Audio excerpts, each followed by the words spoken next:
that again with the microphone turned on. Welcome to another night of miniature painting.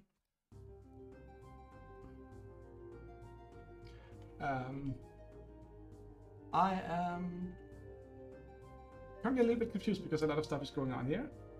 So let's kill the music for a while until we try to get the other technical stuff to work. Josefina, who's joining us, is one of the other NaNoWriMo participants. But I think we're having a problem with her not being able to hear me. So let's see if we can get that up and running. But while we're looking at that, I can give a brief description of why we have a special guest today now, and why we don't have a special guest anymore. This is very fun. So anyway, the concept is that I am currently working on the NaNoWriMo project I joined the NaNoWriMo project this year, and since I felt it would be fun to give a little bit back to the community, I wanted to paint some of the other people's characters. For those who don't know, NaNoWriMo is a project about writing a book in a single month. And so I made this small competition, or whatever you want to call it, where people could create one of their characters in Hero Forge and send me a link and a short description of that character, and I would pick one of them each week and paint one. So this is the first week I'm doing this. Didn't get around to doing it for the 2nd of November. But Josefina just made this very lovely little character here that will try to get up and working. Okay, so the big question here is, am I actually streaming? I probably am. And it should be possible to actually hear me, but for some reason we could not see or hear Josefina.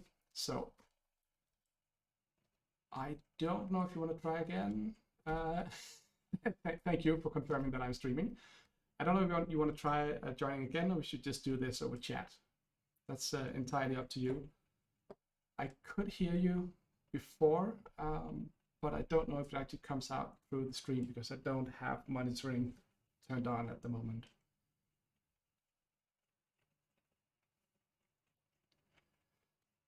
Cool, bad spelling. Bad spelling is what NaNoWriMo is all about. So let's just stick to chat for now, and I'll try to look into the whole why can't we hear each other thing at a later point. So anyway, after this somewhat rambling introduction, Josefina, if you want, just introduce yourself in chat. Talk a little bit about your character here that we'll be painting today. And I'll just put on some music and ramble on as I usually do. The music, by the way, is, as always, the very lovely and talented Adrian von Ziegler, who allows you to use his music royalty-free for streaming. Check him out in Bandcamp and on YouTube. I'll post some links in the descriptions here and there. The introduction music was made by my good friend Chilean, who's made a number called Secret Muse that he's allowing me to use for my introduction. So that is original work made for me. That always matters me a little bit. And hello, Emily. So Emily, how are things going? By the way, Emily, I am all caught up with IP now. So I've skipped a couple of after parties.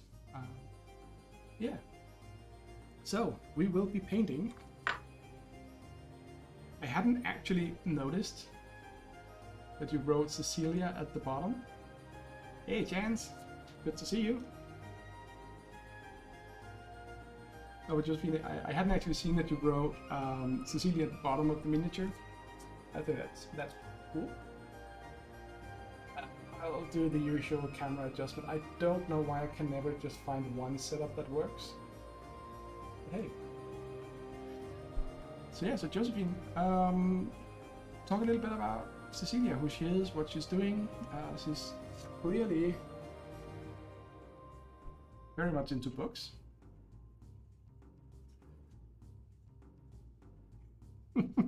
Now that's a good reason for naming your miniatures in the bottom or elsewhere. And also, one thing about miniatures and cats is that you get small hair everywhere, so I'm just trying to remove them a little bit. I actually thought I had cleaned it before I primed it earlier today. It's fine.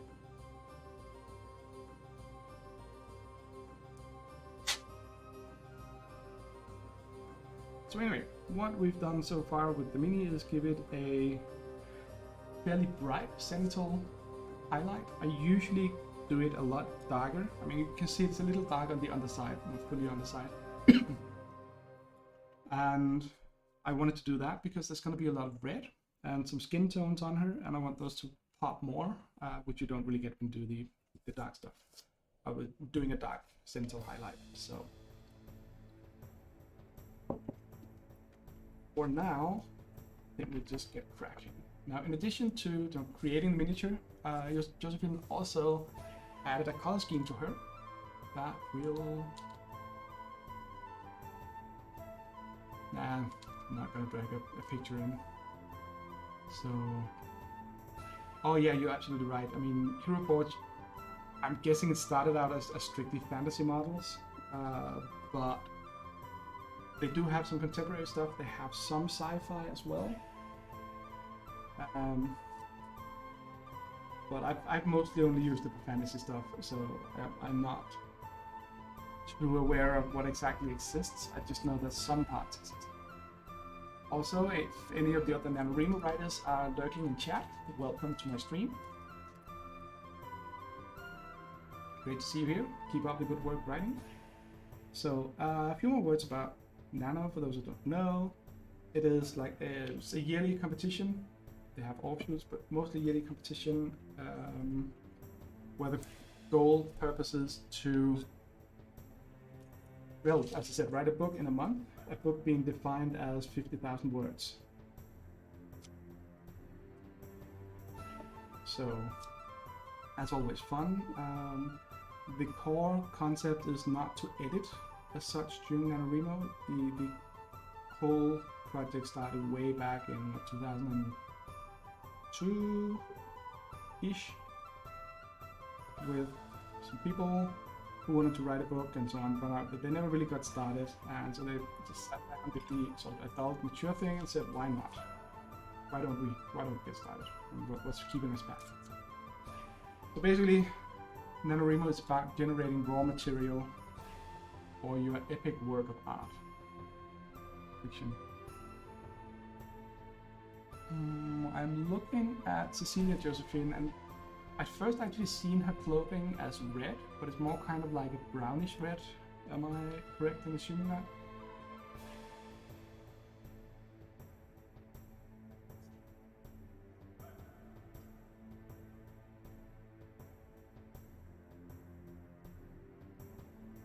The brownish red, which we can do how? Okay, let's try. We're still going to start out with a fairly bright red, and then we're just going to trust the process and check the reference. Okay, so that's that. Okay. I have Hero Forge open on my other screen here. Okay. Yeah, that should be doable. Now it's going to be way more red than it will end up with, at least hopefully. It will become more brownish later.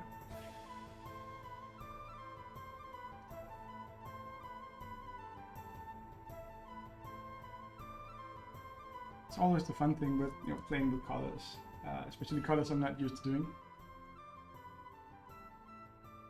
Oh, right. So you're sitting in your husband's painting den. Yeah. So what miniatures is he painting?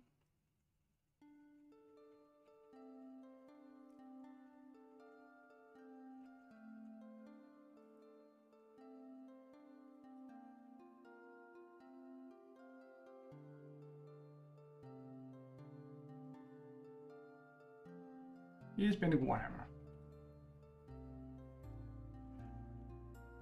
I wasn't going to guess that it was Warhammer, but it's kind of, if people are painting miniatures, if you say Warhammer, I think that, you know, that's a pretty good bet. The chances are good that you'll be right, because it is by far the largest segment of the miniature painting hobby. Big robot stamp things. Sounds very Warhammer-ish.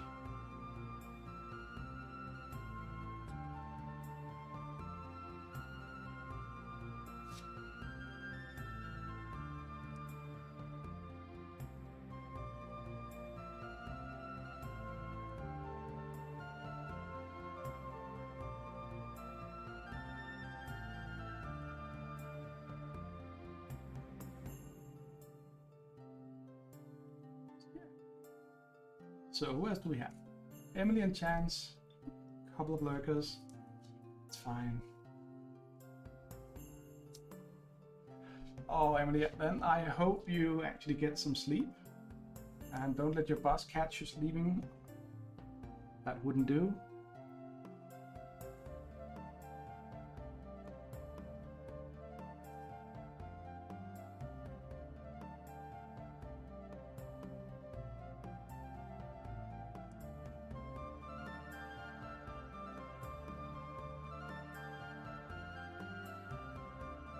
So you find... Oh, we find Imperial Knights. Oh, well, Emily, you have the best boss in the world. So yeah, I hope you get some sleep, I hope you get some rest, get better. Hope it's nothing serious, and that you can just, you know, fix it by having a very casual, relaxed day, getting lots of sleep.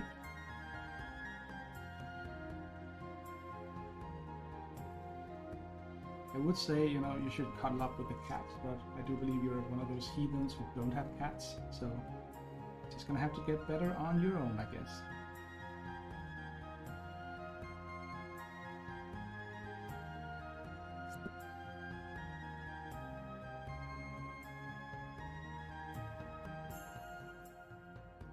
No, but I do believe that Chance is also into Warhammer.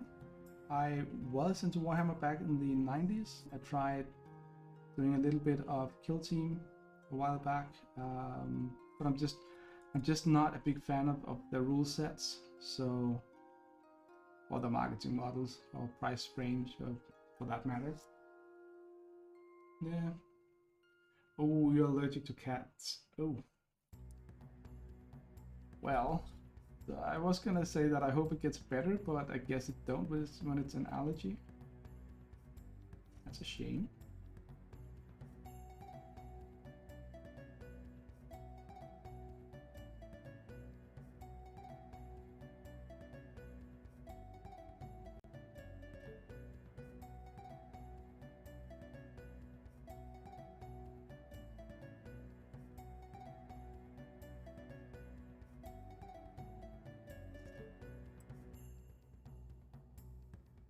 Oh, and Josephine, you also don't have a cat. I mean, I've noticed that a fairly large amount of the NaNoWriMo crowd seems to have cats or other pets. So I don't know what that says for us as a group, or if it's just coincidence, or if it's just that the people with cats are very active on our Discord server.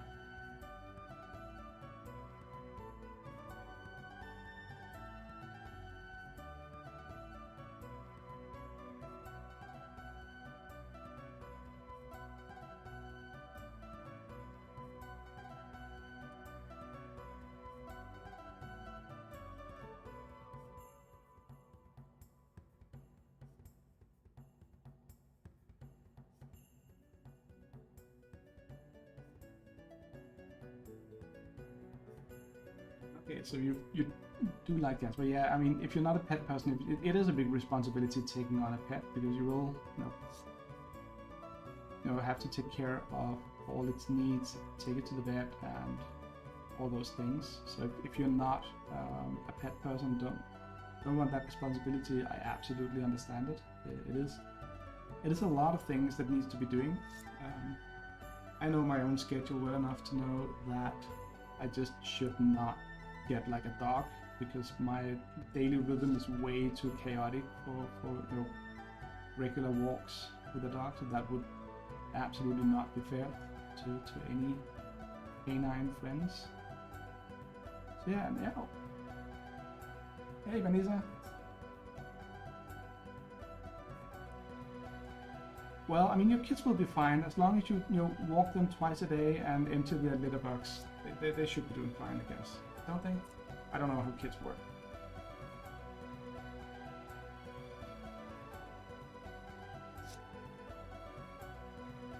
Thank you, Ebenezer, and welcome to stream.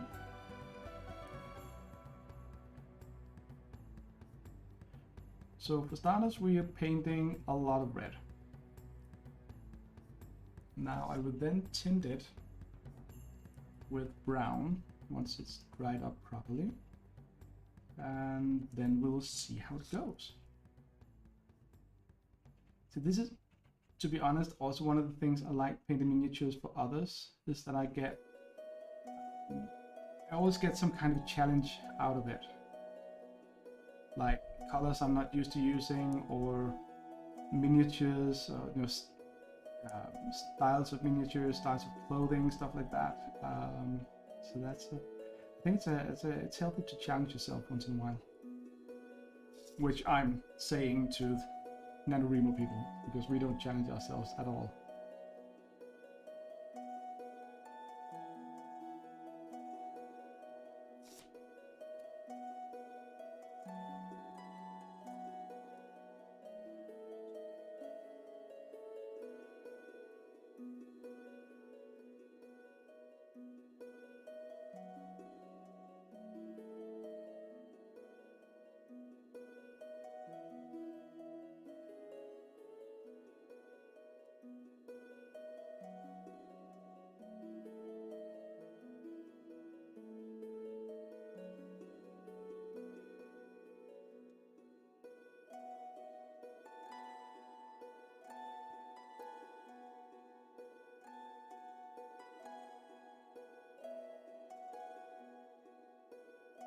Yeah, challenge should be the middle name for all of us. You are absolutely right.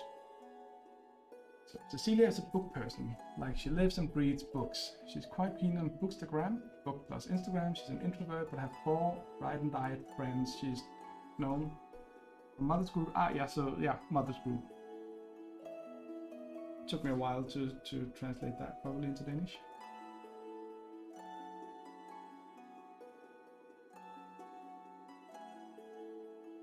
And yes, for those tuning in for the first time, I am using a magnifying glass to be able to properly see the miniatures. It's not that I have bad eyesight as such, it's just that I find it way more easy to do this, since then I can far better see where the brush will actually hit the miniature.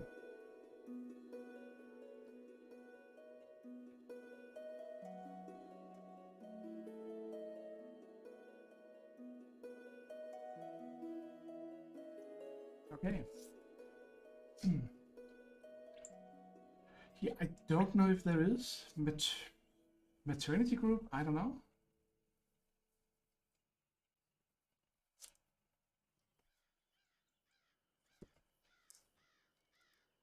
She is fairly light skinned, so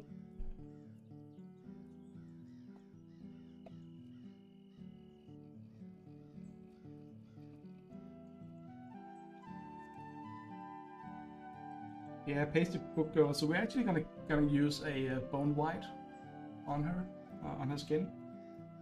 Don't worry too much about it. It's not that I think she's a skeleton.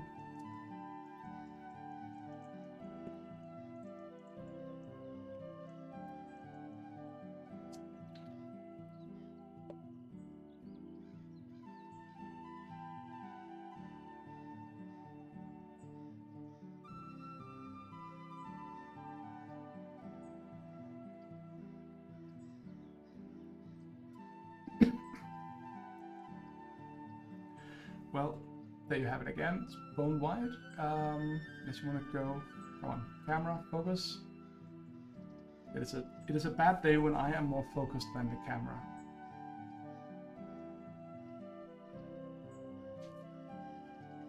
Probably has to do with, yeah. The autofocus often gets thrown off by the big white background of the paper.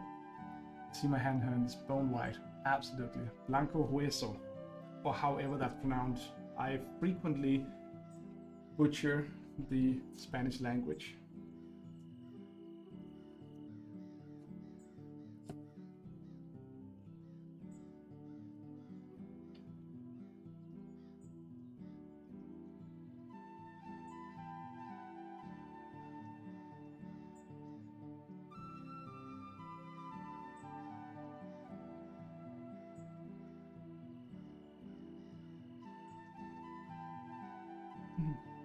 Okay, well then she has to then you can actually use that. I guess. Josephine said that Cecilia is falling in love with a girl from Spain. We're giving all the spoilers here, by the way. I've never had much of an issue with spoilers. I mean, sometimes it's nice to know, and nice to not know who did it, and like a murder mystery or whatever. At the same time, I kind of think too many people are too, shall we say, passionate about not wanting to get spoilers. So, you know, even to the point where people will be angry at spoilers for movies that are like 10 years old or something like that. And at some point you kind of go, 10-year-old movie, you've got to be able to actually talk about it without giving a spoiler warning. That's my opinion, at least.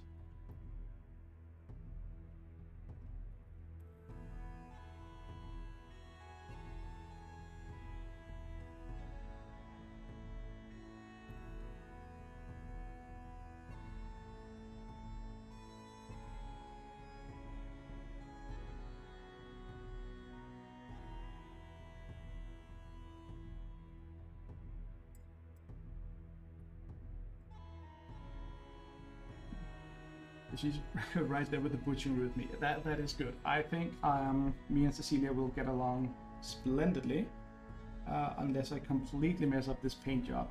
Then she's, I don't know.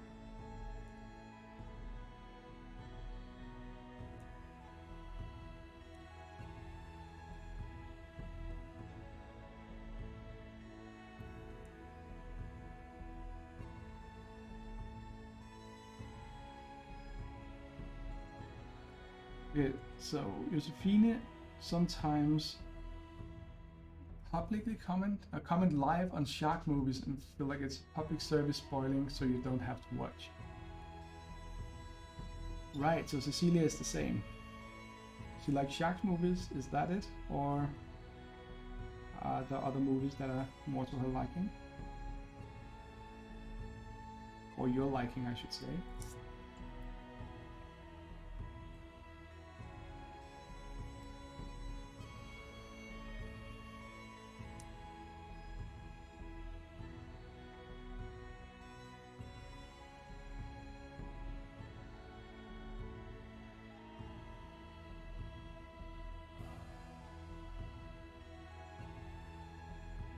Okay, so right now, as I'm sort of painting her ankles, I'm really regretting that I did not separate the base from the mini.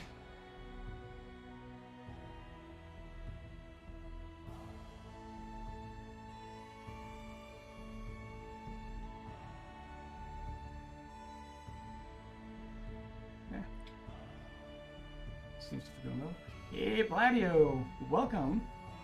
Gladio, today we are painting a character from Josephine's book. Josephine is hanging out in chat here. Josephine is also in the NaNoWriMo project this year for the Danish camp.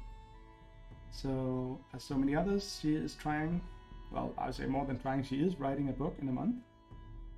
And this is Cecilia, 17-year-old girl from Esbjerg in Denmark.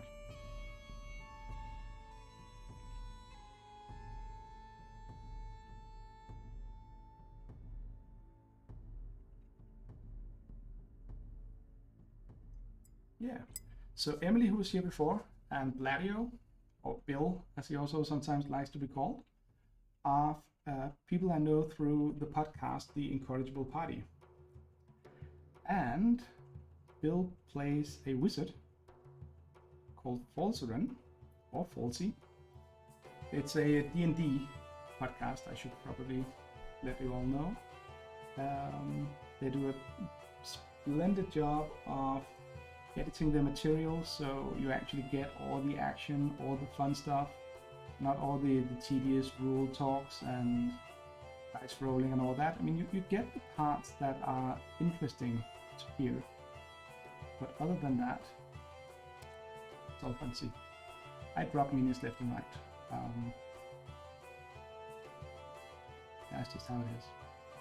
So no, and Emily, who's here before, is also there. Also one of the players. They have Leland Steele as the Dungeon Master.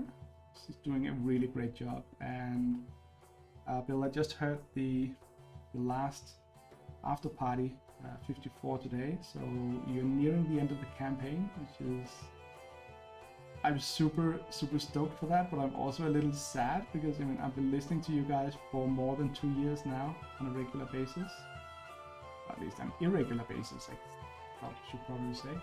It's gonna be weird when that stops. Oh, hey, Super McDad. Blaze is a strong word. Yeah. Good morning. So how are things down in New Zealand?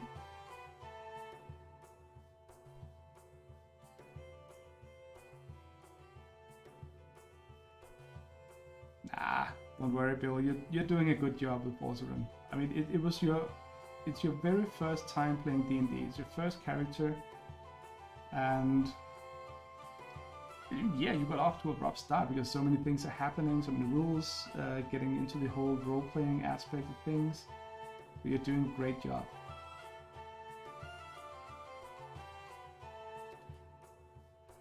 I think, you know, to be honest, I actually think Falserin has given me the most laughs, you know, throughout now 170 episodes.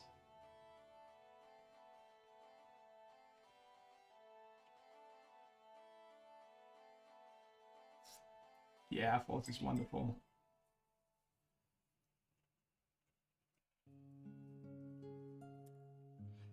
Surely, Dave, you mean a real lady's ape?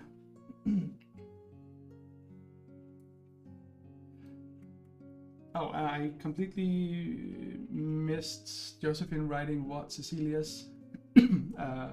Cecilia is the character I'm painting here. Cecilia's movie preferences, and they are Terminator, Die Hard, and Blade. Really love the Blade trilogy. That's cool. That's Wesley Snipes, isn't it?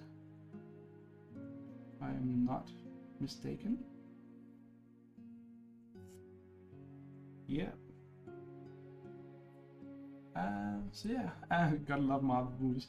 To be honest, I actually got, I think I just got too much of Marvel and in general just superheroes some years ago, so I haven't really watched anything lately. So I'm way behind in the whole Marvel universe thing.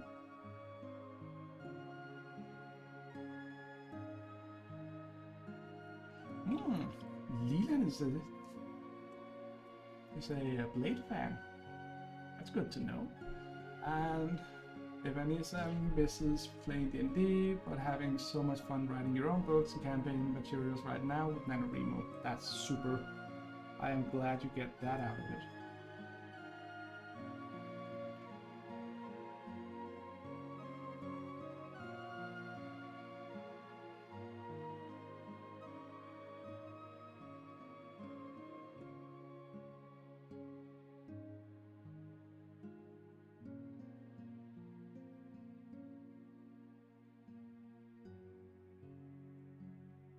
Oh, and by the way, when I announced the competition to paint some of the other NaNoWriMo people's miniatures, I specifically said that I do not do eyes, because anyone who's known the stream will have heard me ramble on about how I don't paint eyes on, you know, regular humanoids, because I can never get them right, and then they go all googly-eyed and that.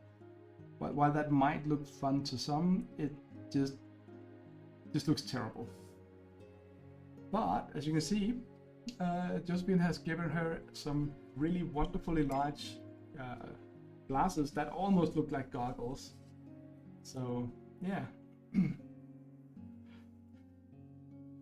So that's a really good way of not having to worry about that. I will, however, just briefly dot them in with some flesh color so we can use that as a base, or whatever we do with the glasses. I think they're going to be yellow, if I'm not mistaken.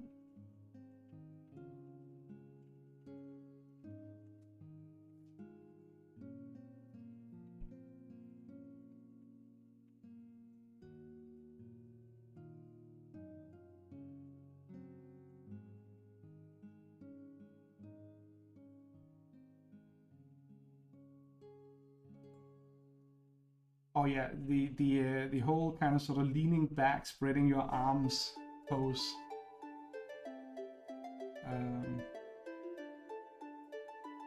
Hey, don't blame the books. No book shaming. The books are just there. It's like walking out into nature and being eaten by a tiger. It's not the tiger's fault. Same with the books. I mean, books are a natural part of the world. I mean, they just exist, living peacefully until people start showing up and, you know, writing them or reading them or whatever. So, what color hair are we going for? The kind of sand-colored hair? Yeah, we can do that.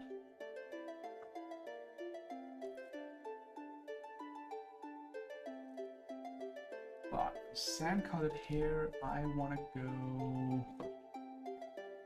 Yes, let's go to Africa. Answer Aces, Africa Corps. So, hey me, welcome to the stream.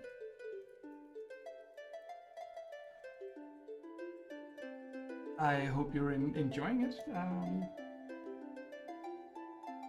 think you were also one of the ones who made a miniature.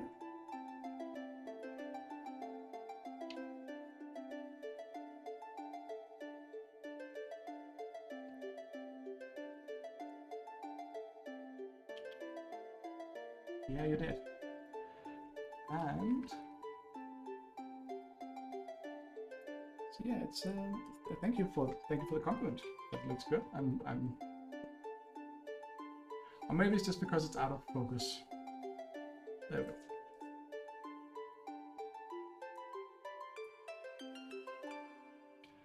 So, but Gladio, you should be warned now that you're actually being overrun by Danish people now.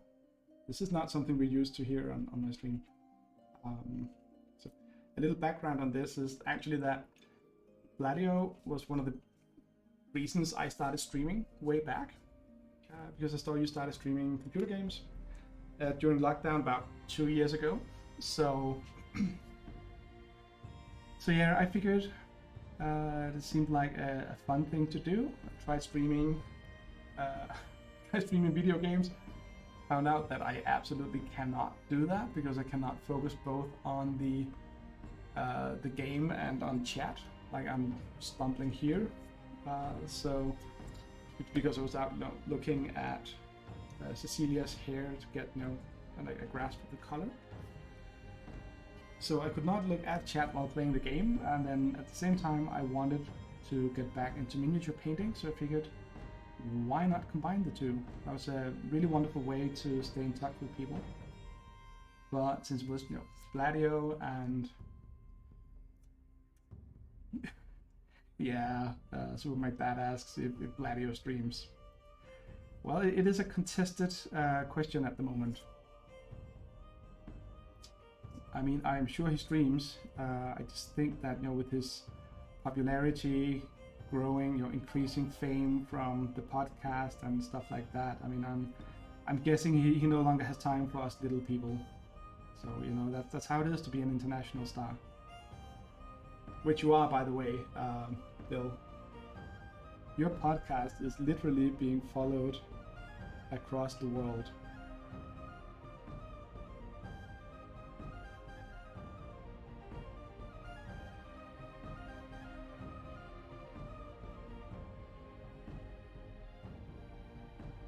Oh yeah, Bill, you know, we are actually a couple of us who sit just quietly refreshing your Twitch profile page to make sure we don't miss you when you go live one day.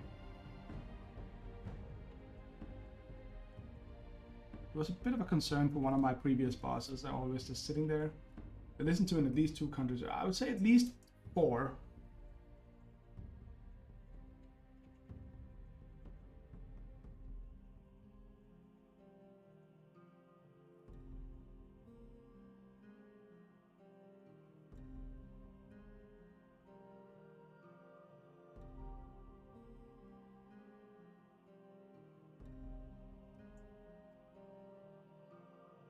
What colors do you use most often? I'm guessing that would be for me.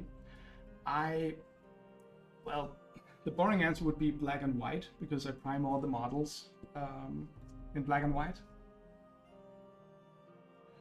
So that's the boring answer. Other than that, actually a really good question. I'm just thinking here, what models have I been painting, both sort of generally but also recently. I mean, I did the Robot League stuff. That was mostly metallics and a little brown, khaki, sand colored.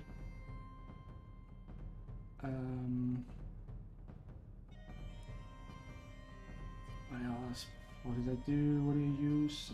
I used the red a fair bit when I painted one of my Malifaux crews, the family, Perdita, and the rest of them. And then I kind of have an affinity for purple.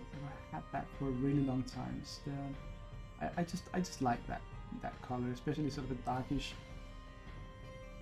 preferably metallic purple. Fun fact: back in the 90s when I was a student, I painted my keyboard completely metallic purple.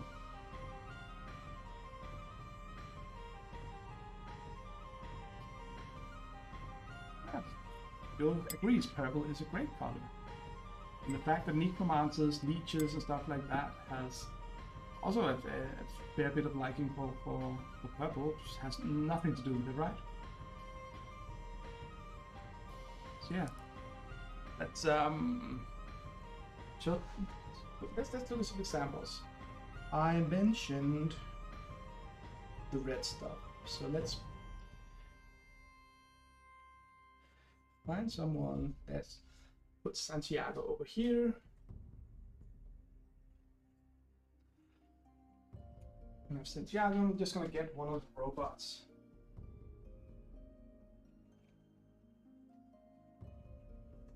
Let's just do one of the normal grunts.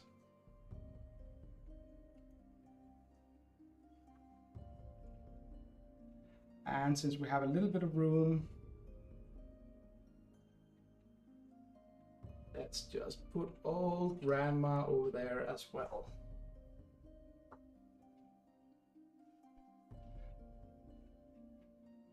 You know, actually, the last couple of times I've been streaming, one of my regulars, Corpse Throat, has requested the color purple on some of the miniatures, which has led to, among other things, just painting the rim of the base purple, which worked really well. Gave a lot of contrast when I did the druid from one of my friends from the D&D group I'm in.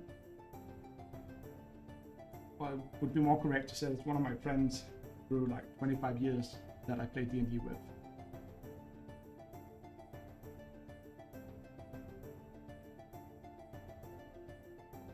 I find that using a very high contrast color on the rim of the base is really good. Me as characters love the color purple. Do embrace it too, since her eyes do have purple in them. Well, on my screen, both Evanissa and me are kind of purple usernames in chat, so you can't get completely rid of purple. Although I guess that probably varies from us. I mean, I've seen a couple of times when you log into Twitch chat again, you get a different color, or people have different colors, so I don't really know how the color scheme works. You're purple on my screen.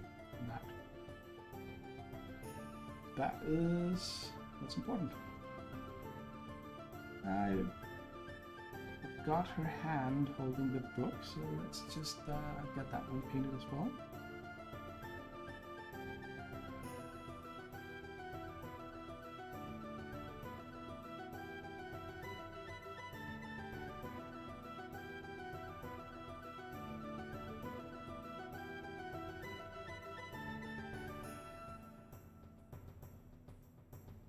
Oh, well, there you go. People have different colors on different screens.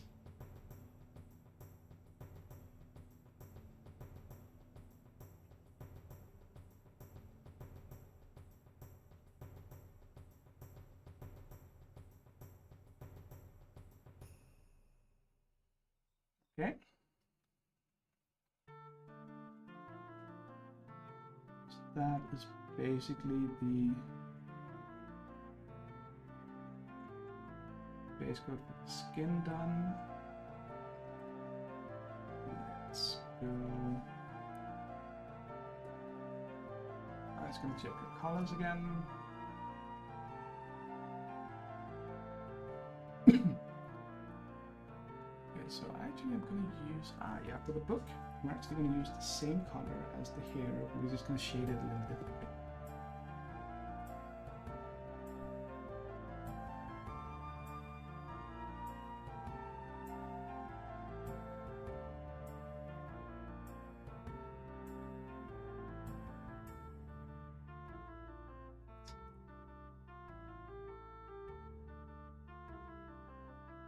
Anyway, all you nano people, how are your books progressing? You're keeping your word count up and making progress, making the kind of progress you want to do, or do your characters completely derail all the hard work you're doing?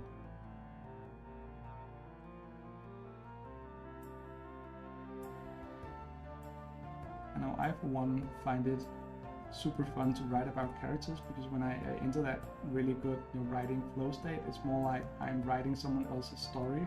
I don't really kind of feel like I'm making it up. It's kind of like it just pops into my head.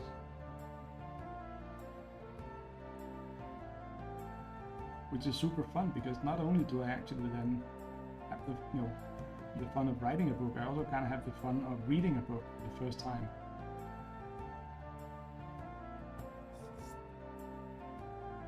Josephine says it's been a little slow these last 2 days. There's a war going on Saturdays, and there you'll catch up word-wise. That sounds good.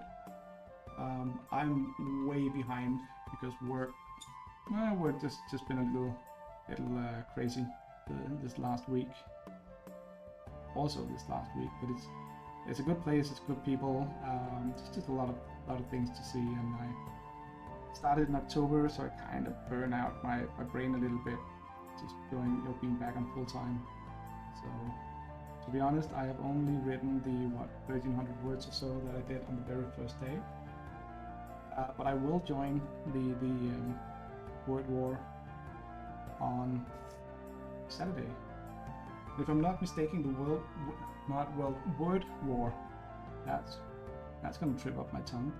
It's basically a competition with the other Nordic countries to see who gets the most words written in 24 hours. Is that right? Yes, I'll join the Danes in the fight against the pesky Nordics. We will not mention who they are. None mentioned, none forgotten. Isn't that how it goes? Besides, they're not really Nordic. I mean, they're still Denmark, so yeah.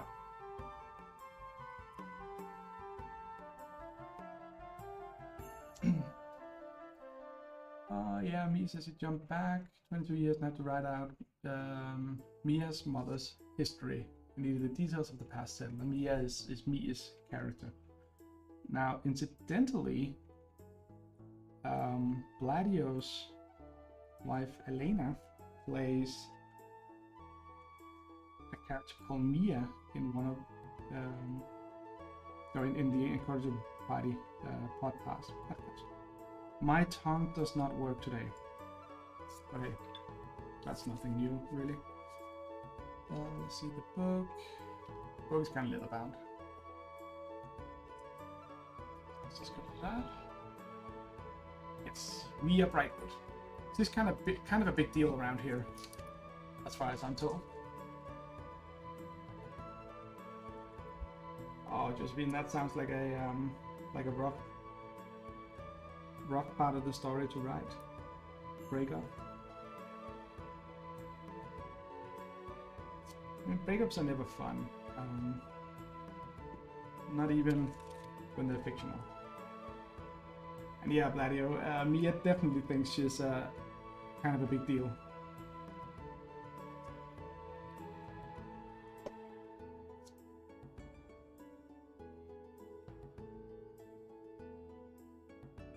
So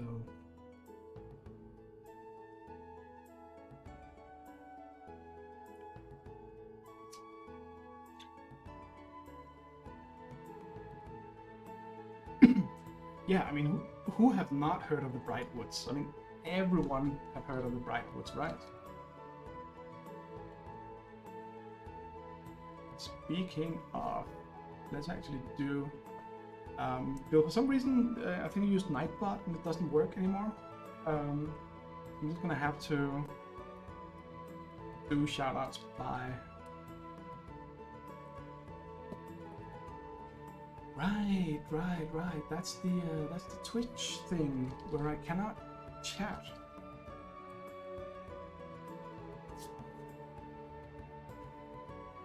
For some reason, I was locked out of Twitch chat. So I cannot write in chat, so I'll just see if I can actually log in doing it live. So I have to sneak peek down on my phone without showing it on video, because then you can see all my secret codes and stuff for Twitch.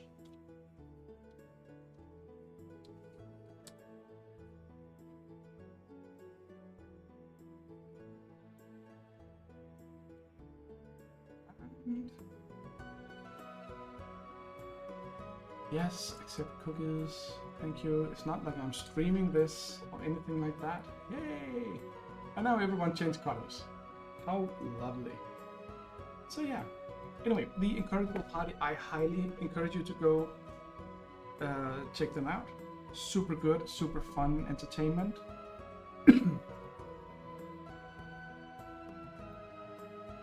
Well, you know I love you guys. I mean, you've given me so many hours of quality entertainment and so many laughs that this is the least I could do. So, oh, the music. The music is, as mentioned, Adrian von Ziegler. I highly recommend you look him up on YouTube, or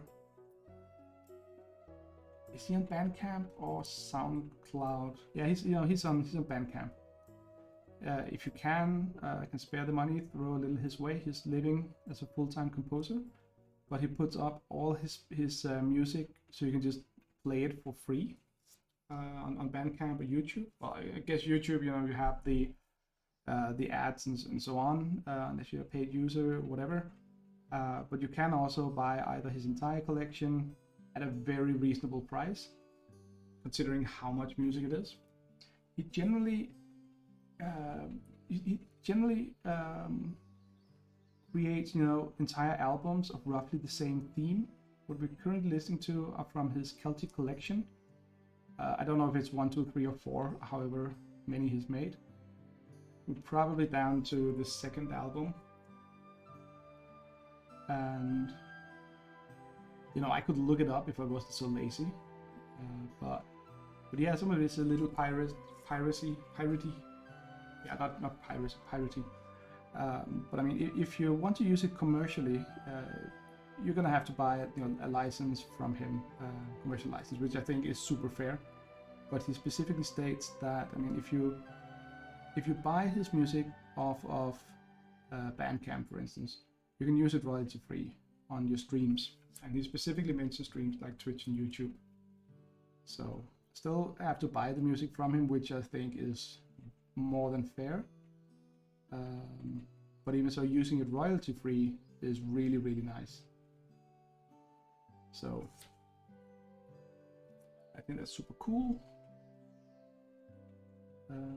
Basically, any content creators that just doing it because they're passionate about it, they love what they're doing.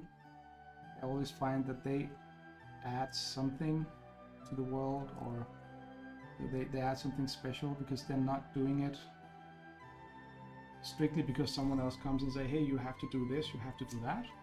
But they actually often create what they really want to create, and then hopefully it turns into a success instead of going for the more sort of cynical approach that a lot of music producers have and say, hey, okay, so we know that if we use these rhythms in this band composition, these types of people, then we're gonna sort of construct a successful band. So yeah, that was a rant about that.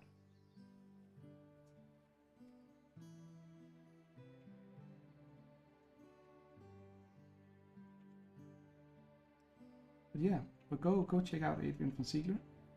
Also check out Chilion, who made the intro music and the music I use for the background for the more small presentation videos I've started to create of my minis. Chilion is a personal friend of mine who used to be a music producer. I mean, I guess he still is, just starting back up again. So he made some music for me. He's made other stuff as well. It's in the more electronic genre than Adrian von Ziegler. I still find it cool.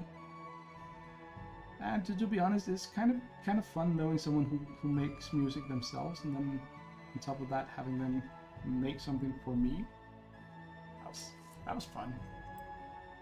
So I'm trying to describe roughly what I wanted to have and the kind of suspense and stuff like that, and then just hearing it as when he had made it.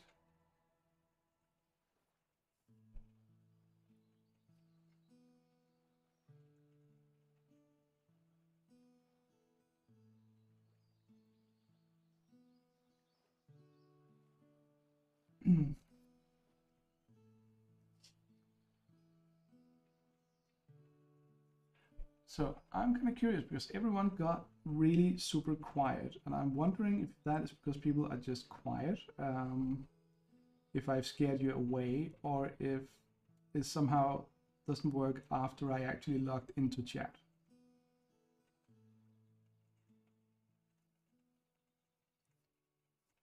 Okay, there we have some chat messages. So yeah, it takes a lot to scare.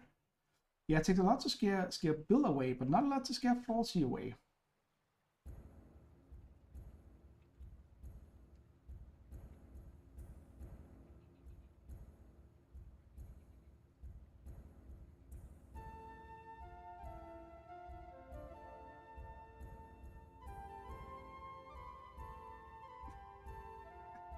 Balserin's dumpstat is heroism. You know what? You should actually print T-shirts with that, Bill. Just do my dumpstat is heroism. I think people would get it. And thank you, Josephine. The book is coming along. It's not fully done. Still need a little bit of shading. And thanks for the feedback. It's sometimes a little nerve-wracking being live, even though I'm getting more used to it. Kind of this whole are things still working kind of thing. But yeah, I mean, definitely. I mean, it's I don't know. You suggested to Emily.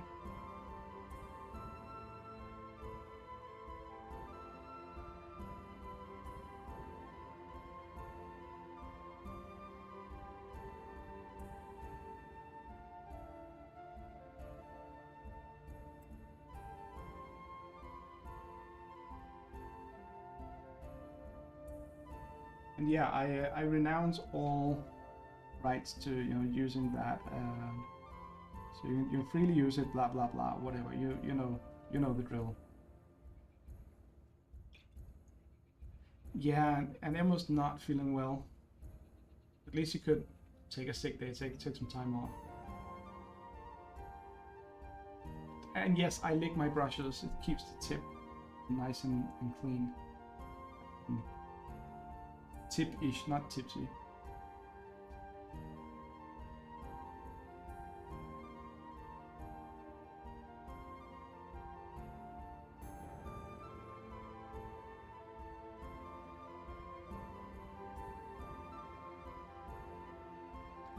Well, it depends. I mean, usually I clean the brush before I lick it.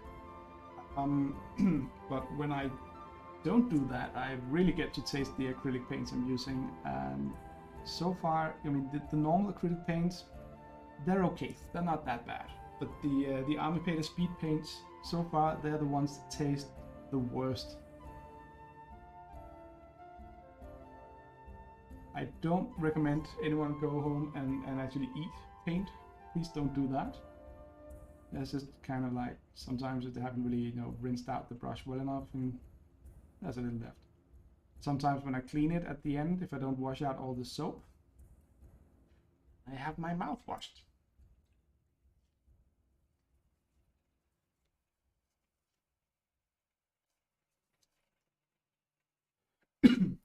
Yeah, I think Emily is feeling very sick today, but fingers crossed that she'll get better. So yeah. Okay, so now the fun part. Shading. Now, Josephine, just so you know, I mean, one of the things, going from Hero Forge to the actual minis, when I print them in normal size, is that there's a lot fewer details on the mini than what you actually see in the in Hero Forge. Well, the reason I get a nice, or Dave, that's how I get the nice point on the brush. Just use my tongue. Yeah, I mean, I guess I could have upscaled them a bit, but I didn't. Okay, so what do we have? We have some. Okay, so the books on the base.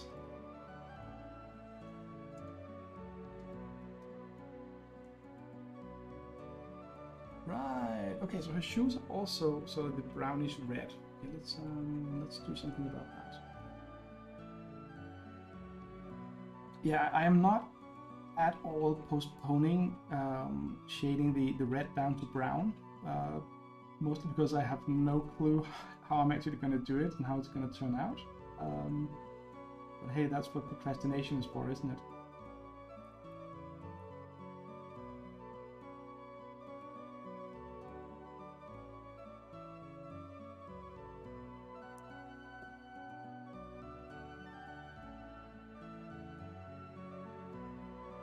Hey Wookie, great to see you. So Wookie, what we're doing today is we're actually painting the character Cecilia from one of Josephine's books. Josephine is also joining the Danish branch or chapter or whatever of the NaNoWriMo project, National Novel Writers Month. So I did a small contest in our Discord where I asked people to design one of the characters in Hero Forge, and then I would print it and paint it. So this is where we are.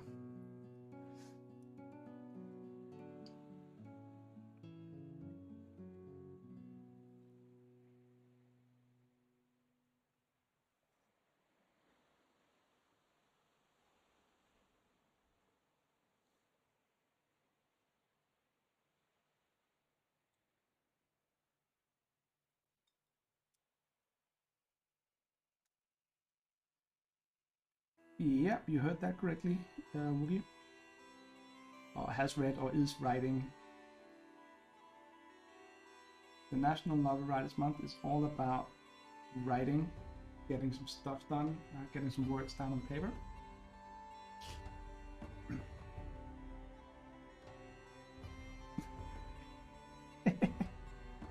Yep, you are the regent of your story. Yeah, I'll take that. Sounds about right.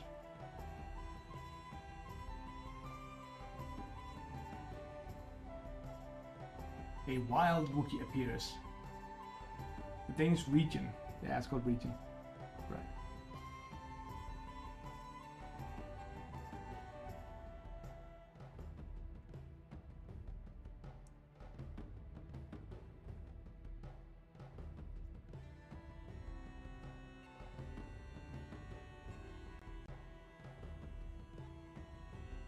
What about you, Boogie? You getting any painting done lately? I keep missing your streams because they're like 1:30 a.m. for me, and I am fast asleep by then.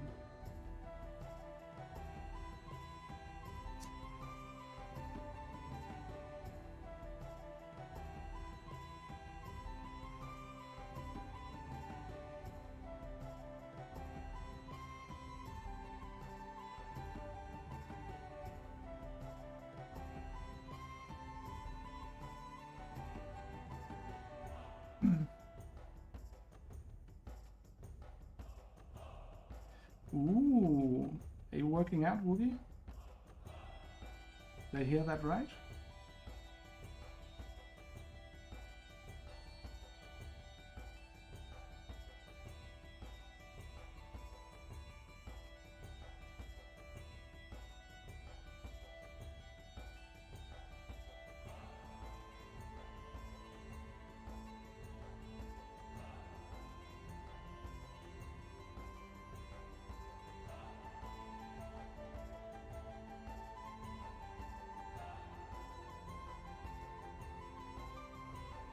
Gym every single weekday since last Tuesday, and hiking in the weekend.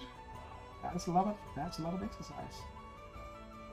I have not been to the gym in over 2 months. That is not good. I should go.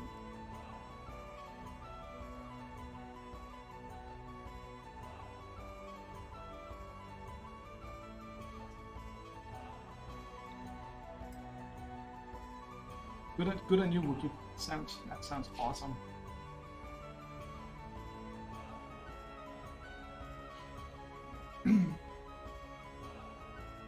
Oh, don't worry, Josephine. There's nothing wrong with being self-centered at all. I mean, you're talking to Wookie also streams from time to time. So you're talking to streamers, podcasters. I mean, I guess we're allowed to be a little self-centered. I mean, that's why we do this, isn't it?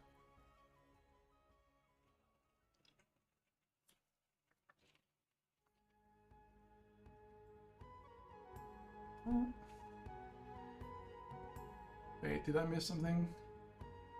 Wookie. Streaming.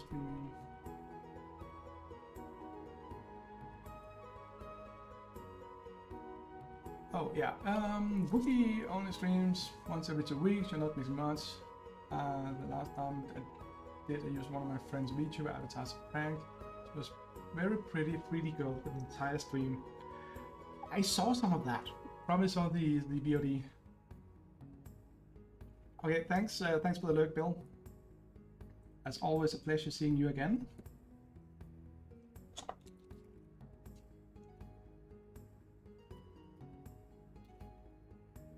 Okay, which days do you stream? Boogie? Yeah, have a great day, Bill.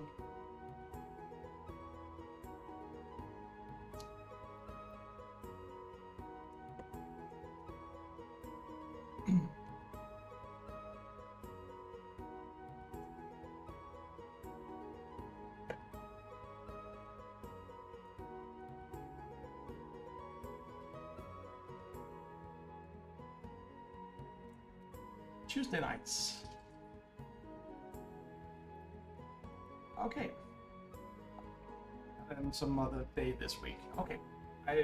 If I am at all awake, I will I'll try to catch you. You always do really fun streams. Maybe not, you know, haha, full planning your ass fun, but I mean you have good content. You play some really cool games, and then of course you have a very soothing and relaxing voice.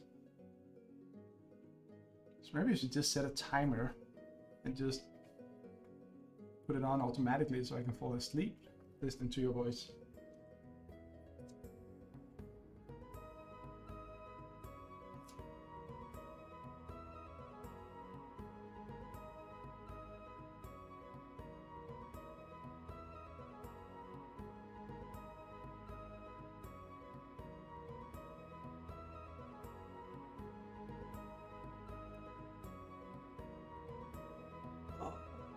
Josephine, why did you have to make a stack of books? That's why it's impossible to get the brush in and actually paint them. It's cool. I'm just kidding, but I mean it is tricky, but it's also fun. As I said, I mean I've looked at this post so many times on what's it called, Hero Forge. But for the role-playing characters, I usually use it for the role-playing characters in the group I'm in. Groups.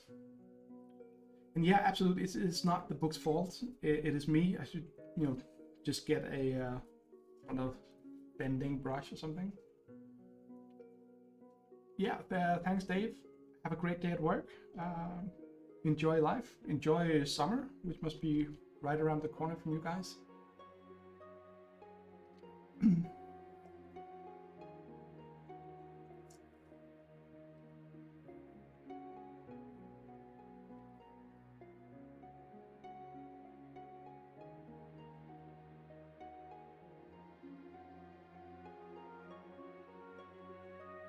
So yeah.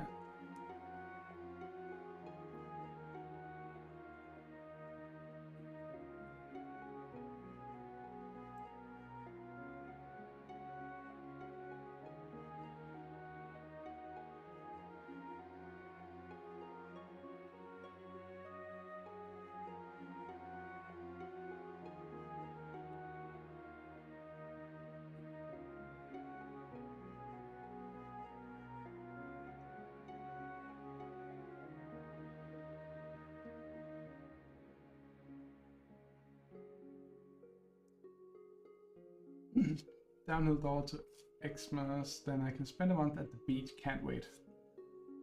Downhill run to it. Okay, yeah, well, you get to go to the beach soon.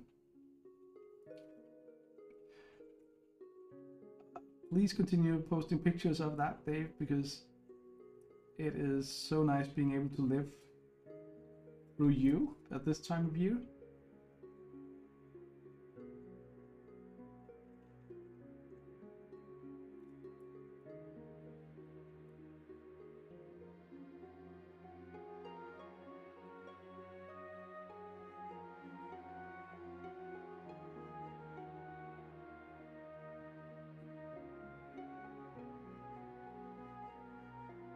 Yeah.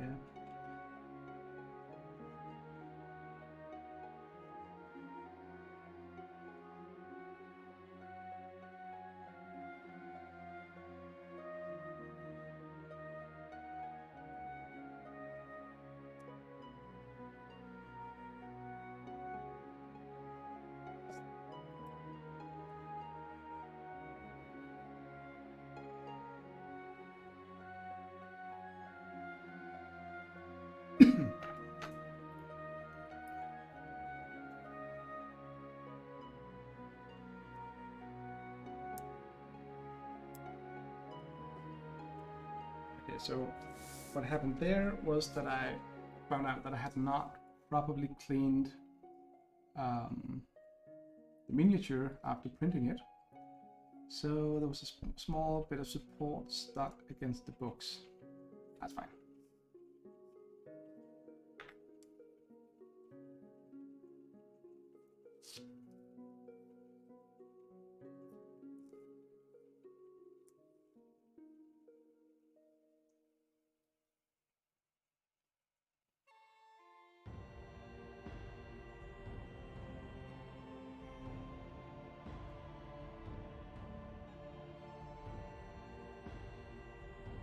Okay, I seriously have a problem painting this leather band that holds one of the books, because I literally cannot both get the brush in there and see where I'm painting.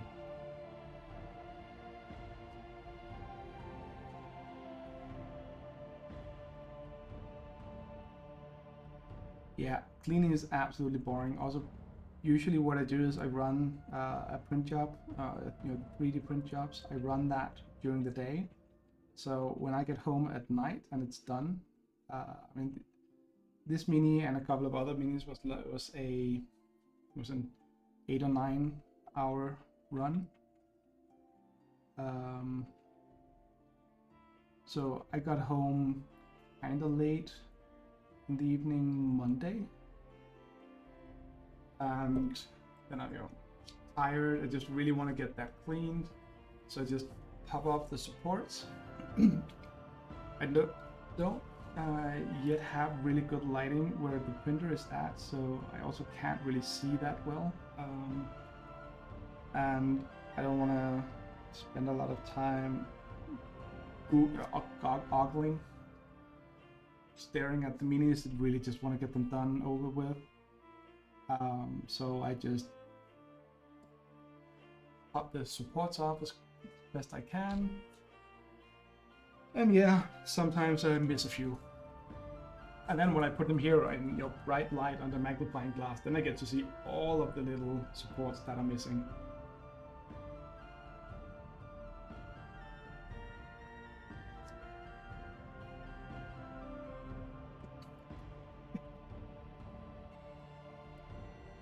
Yeah, cleaning your house is way better when it's dark, because then it looks clean, you have cleaned, and then the next morning when you can actually see how it looks, it's kind of like, yeah, well, it was clean yesterday when when I was done.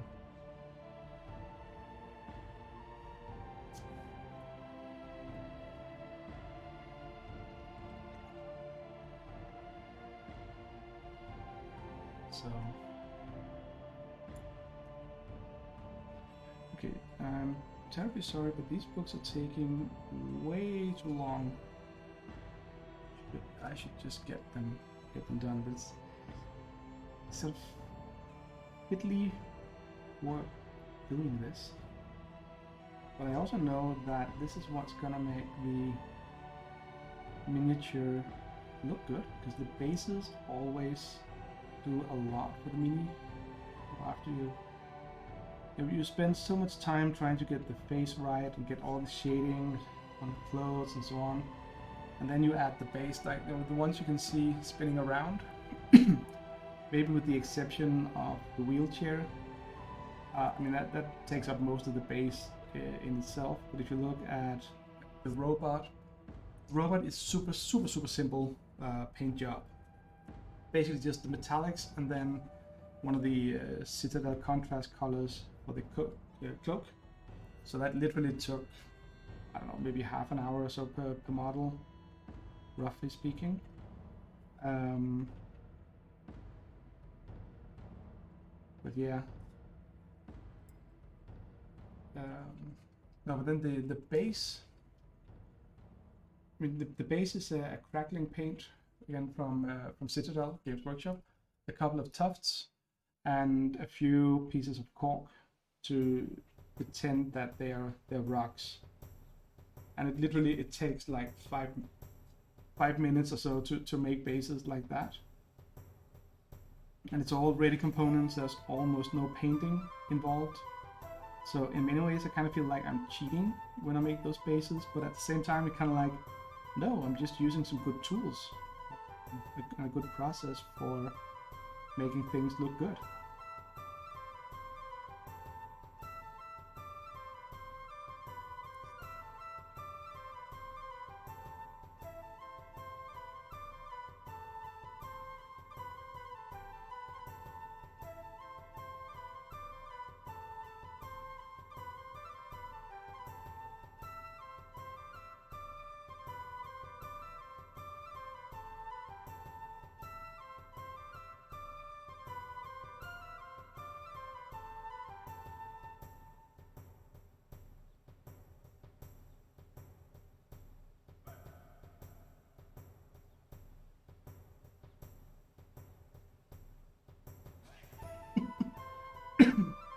Oh, Wookie, I'm sure your kid is absolutely wonderful and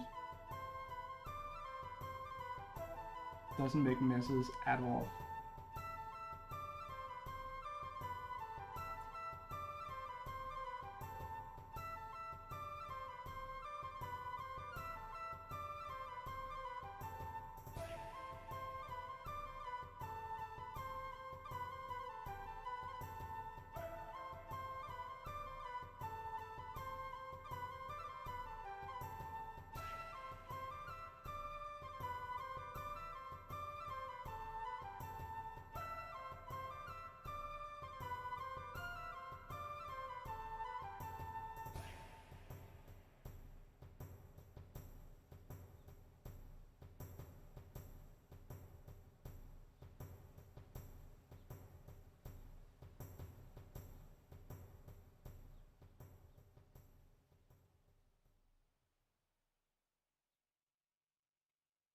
what I am gonna do, Josephine, is actually get out a little bit of fluorescent paint for one of the books, the one with the sort of greenish cover.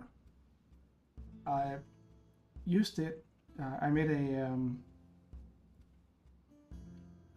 Halloween diorama where I used the fluorescent green for the eyes of some pumpkins. And for those who watched the video, it's also here somewhere in the channel, you heard me bicker and complain and whine about how the fluorescent paint did not flow well for nearly an hour until I finished those. But since this is not about painting eyes, in recessed eyes on pumpkins, I'm just gonna outline the green book with the fluorescent paint because it really does look nice. It's not glow in the dark.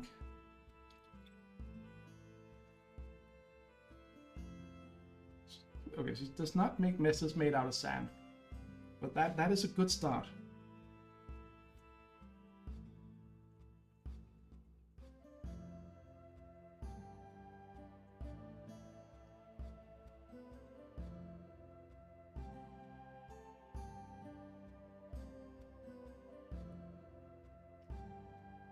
Also strikes me that maybe, just maybe, I should have painted these from the bottom and up instead of going up and then down.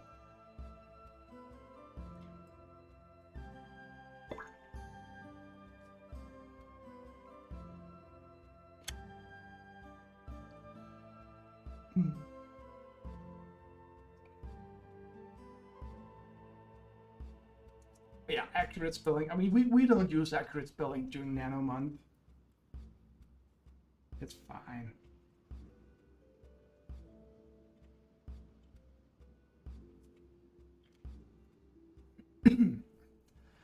Well, if I ever, yeah, exactly, and that's what I mean. I mean, we always learn something when we try out new things, and that's why I really enjoy painting miniatures that other people design. Not that I design that many miniatures myself. I make them for role-playing games and Hero Forge because I don't sort of 3D model my own miniatures. I would like to be able to do that, but though my 3D modeling skills do exist, they're not good enough for that.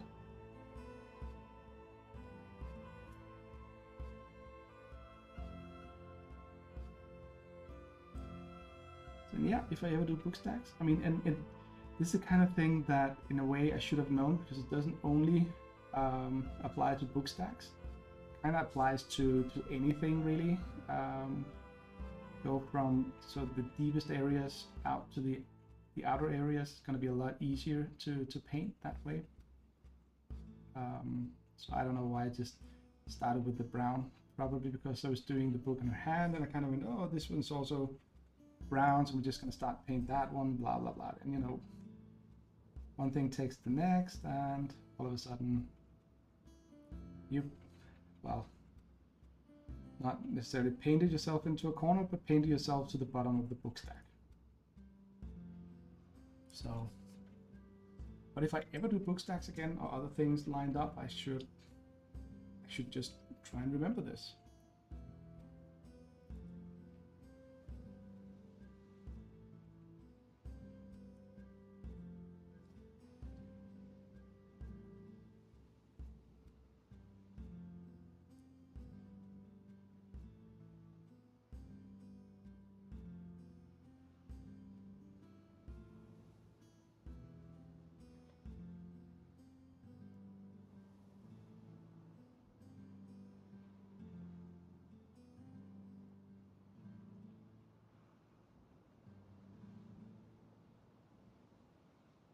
So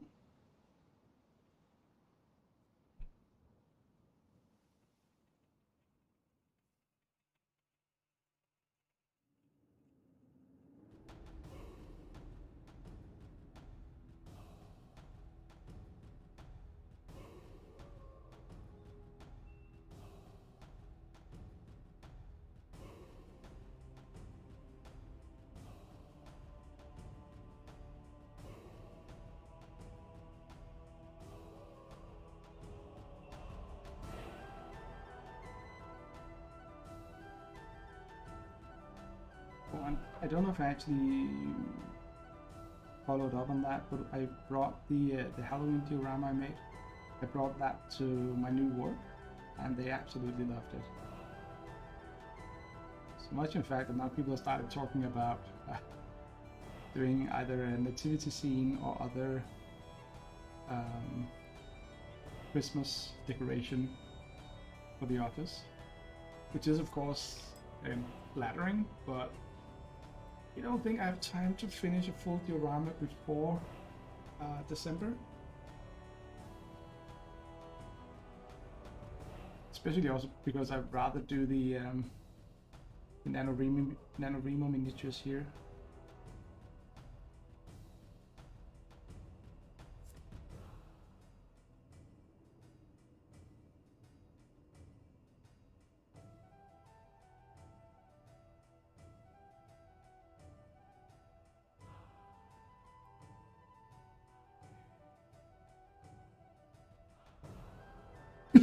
So for now, that will have to be it.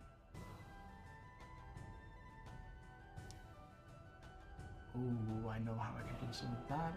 I'm looking at the picture of Cecilia again. I know how I can fix a lot of those things pretty neatly.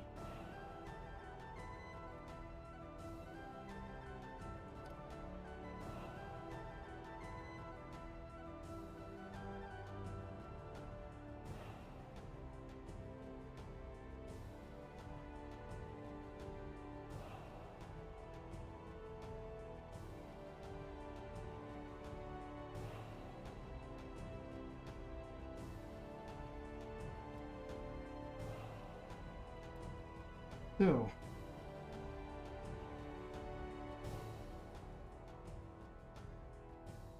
let's get working on the skin.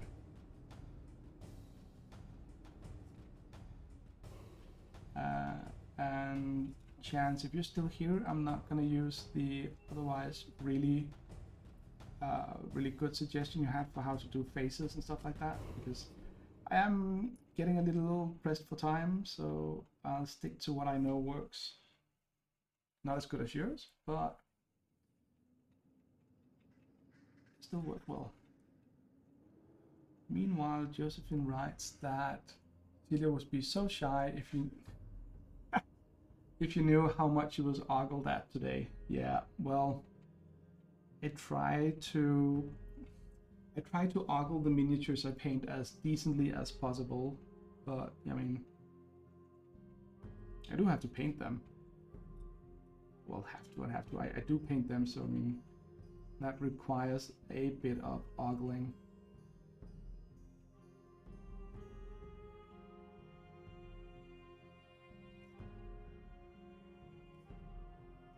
The time frame, I had hoped to actually be finished by 9, but I can see that I won't, so I'll just probably continue until around 10 or so today, see how much I get done, and other than that I'll finish it, probably work on it again tomorrow night. I will not be streaming tomorrow though, I'll just finish the miniature, and then I'll build is such a strong word, slap together some cardboard so I can actually ship it to you.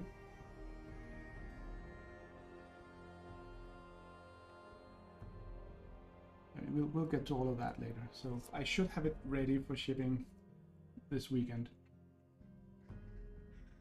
Oh, Idiocracy, that is a fun movie. It is. It was really fun when it came out. It became scarily, what you say, predictive a few years back. I don't know, predictive is a word I can use for that. Kind of like pretty. It became eerily realistic all of a sudden.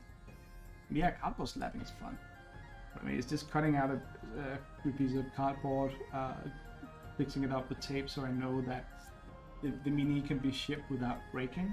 I've had a few bad experiences with just wrapping it in, don't wrap your minis in cotton, it's gonna stick everywhere. But I also just used paper towels, like kitchen paper.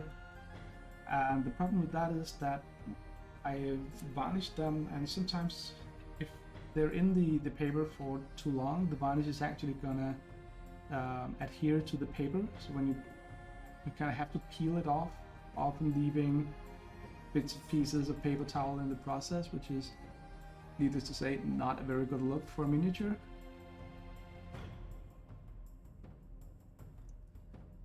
So there you go. I mean, I can see that, you know, Cecilia's been working out. I mean, once you apply the shade,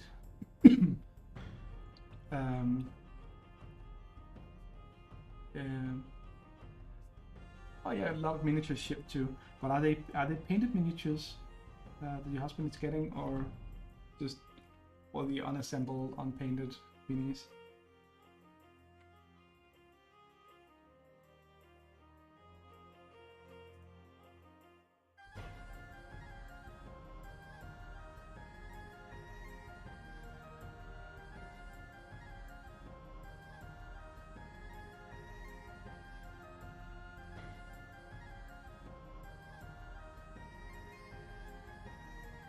Not painted, but some assembled due to being bought used. Yeah, Cecilia used to be an elite swimmer. Well, I used to be an elite swimmer back when I was a teenager. I actually stopped swimming when I was about Cecilia's age, 17. Yeah, I was actually 17 when I stopped. So yeah.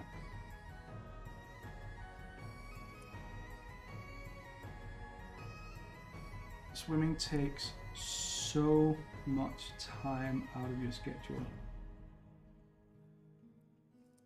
I remember we used to kind of joke about that.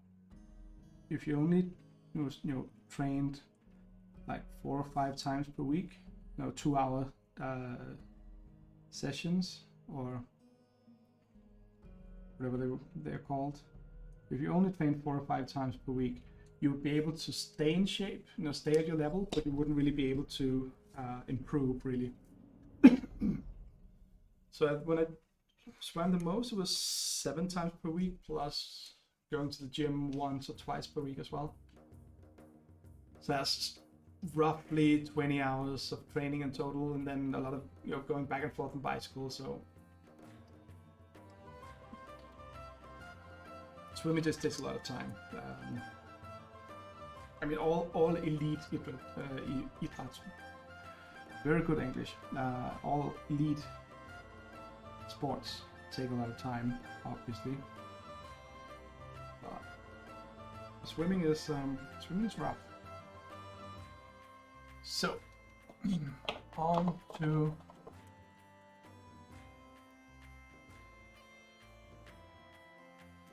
yeah, 9 training passes. Seems like it's not one on the national team or something like that. I would guess would be an option. But yeah, 9 training passes.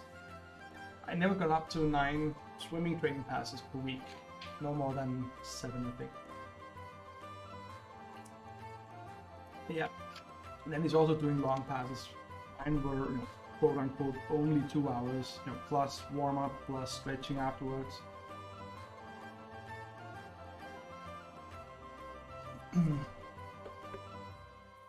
Okay. So Josephine, this is either gonna absolutely break the miniature or make it super cool. I hope it's gonna make it super cool. So I may actually just try it out a little bit on her feet first, just to see how it goes.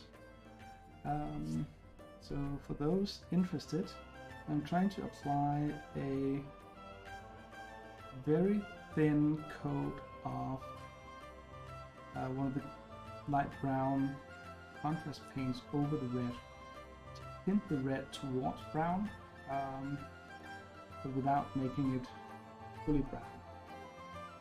And then later on, probably with a little bit of highlights, mostly just making it look a little dirty. Not dirty in the good way. No, I think that's, you know what, we're just gonna go for it.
The thing about the contrast paint that I'm using here is it's probably also going to make it a little more shiny, which fits the impression I got of the Mini on Hero Forge. Oh, this is actually, I kind of think it works. It works. I have decreed that it works, so no one is allowed to say anything else. But of course, you're allowed to have your opinions.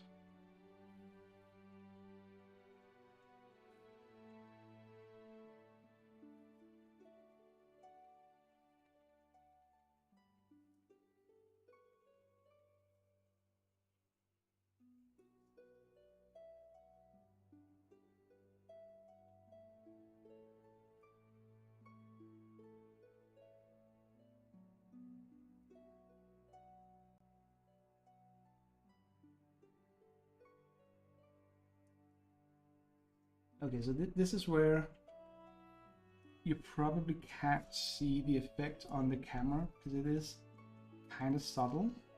But if you look, if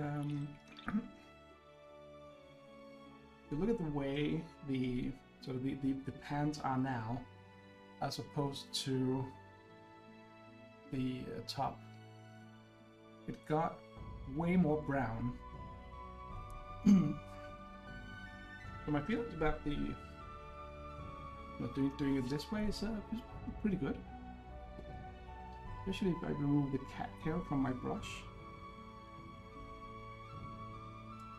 I mean, I have heard about the brushes that consist only of a single hair and so on. I've never seen any of them myself. I don't know if it's just something people claim exists or if someone actually uses it. It seems like you can't really do much with it, but I'm pretty sure that randomly adding a curved cat hair to a normal brush is not really how you do super fine details.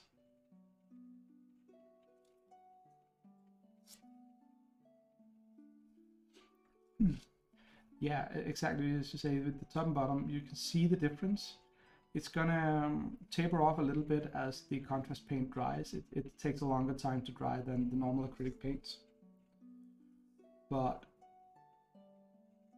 once it dries, it also kind of settles a little bit, which is super nice. It adds a little bit of shading automatically. It just seeps into the recessed areas, which is why a lot of people really love using both the contrast paints from Citadel and the speed paints from Army Painter. And whatever it is Vallejo's new paint line is called. They've done some as well, I believe. I mean, that definitely took it from being a bright red to being a sort of toned brownish red. And if I clean it up just a little bit later on with some very subtle highlights, we're gonna add it to get it back up to the first the slightly red and then a little bit into the orange for the highlight. Now for the hair and the books, I'm gonna need this one.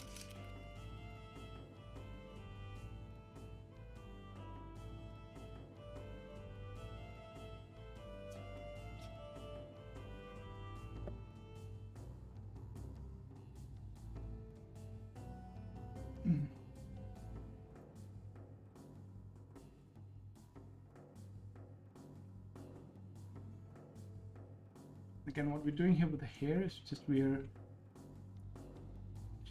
shading it with a wash or a shade, or I think they're called shades from Army Painter. Quick shades. So super nice again because it leaves the original color visible, seeps into the recesses, but still tints all of it. So you can just do a really quick highlight afterwards if you want with the base color, and you're basically good to go. You can also give it a brighter highlight in select places if you really want to do a good job of it. It depends on how much time you have, and if you want to do a display piece, or if you want to do usually a paint. As you all know by now, table ready sort of detail. So basically the concept when I'm painting normally is it has to look good from about 1 arm's length apart. So essentially when you put it on a table and looking at it from 40 centimeters to half a meter, then you should be able to see the highlights and the shadows, but all the fine details and the dotted in eyes and all of that, you usually can't see it anyway at that distance. So why bother spending a lot of time painting it? But I also want to do a slightly better job with this one because it has more of a display piece feel to it, since it's for your book.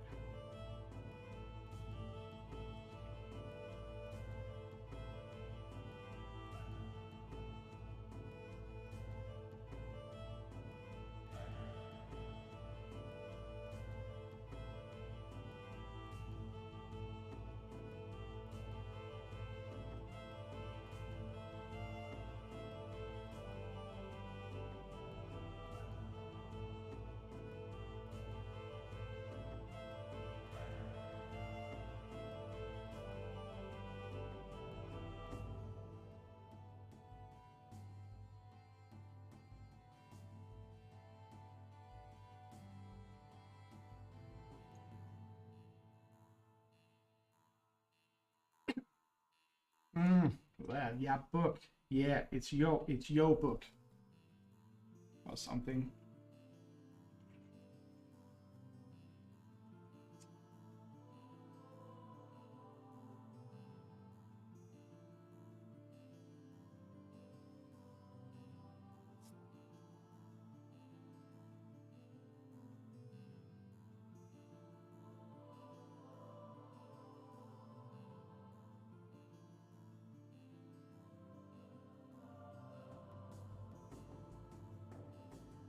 Ooh.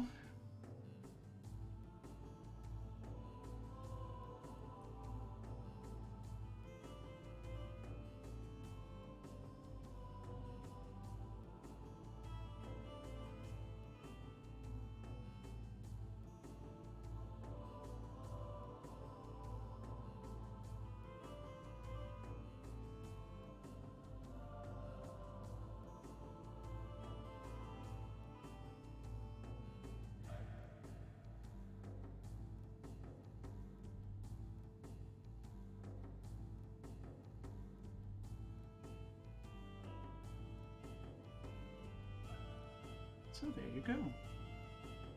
Middle as well.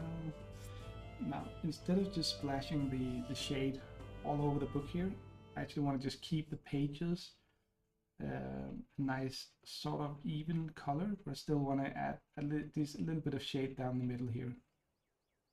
So just emphasizes,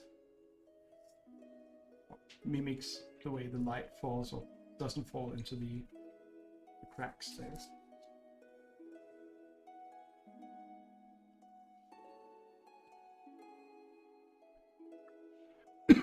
Excuse me. Right, so what more do we need? We need the belt, we need all of those things, we need stuffs.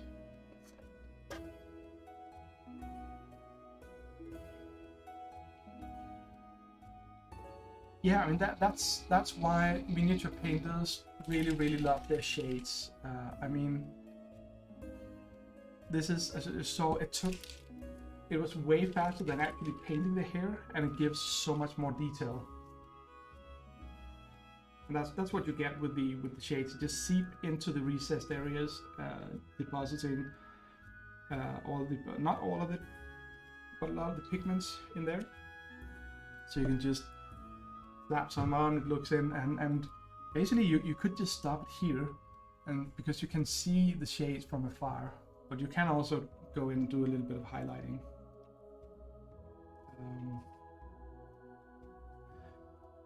Yeah, I mean that's entirely up to how much time you want to spend, how detailed you want it to look, you know, stuff like that.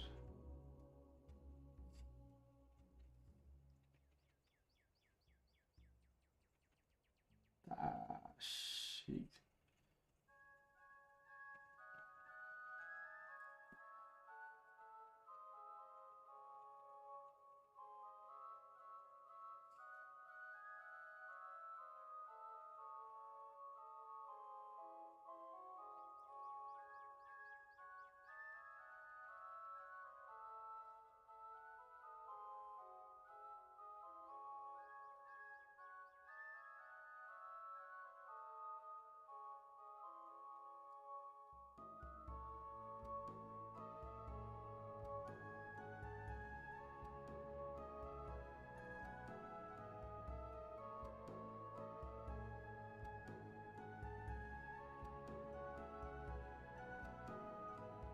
See, one of the things about miniature painting is that quite often you'll end up finding out that it is really all about cheating, you know, to get the best effect possible.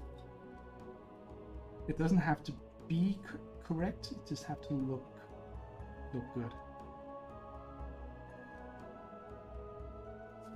In many ways, that's kind of how it was when I was working in the computer gaming industry. Because even though the better the physics and all that in newer games, the physics engine are amazing, so the realistic 3D graphics and so on. But back in the 90s, when I started doing games, it was often a lot more about making it look convincing to the eye, and then just forgetting all about realism. Because if you could cheat and not do the correct physics simulation of whatever cloth or whatever you were doing, but if you could instead just wing it, make it look good, no one would know.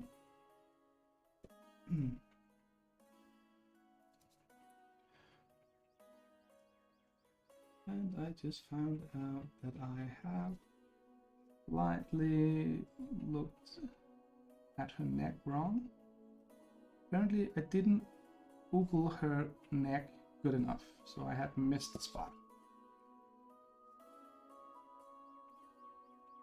That's fine, that's easily fixed.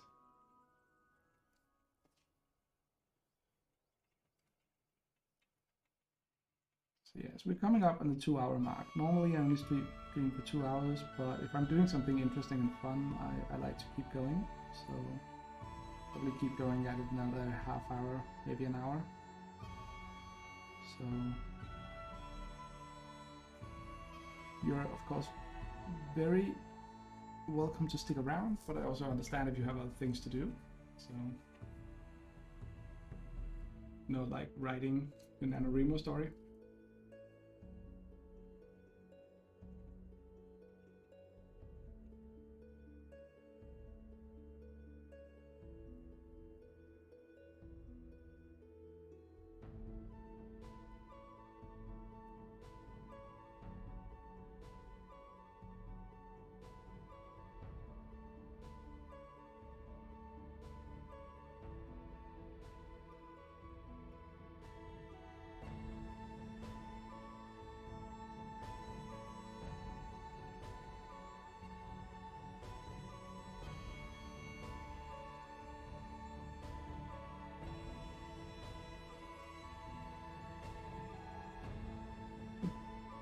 You have to go be a baby mom. Yeah.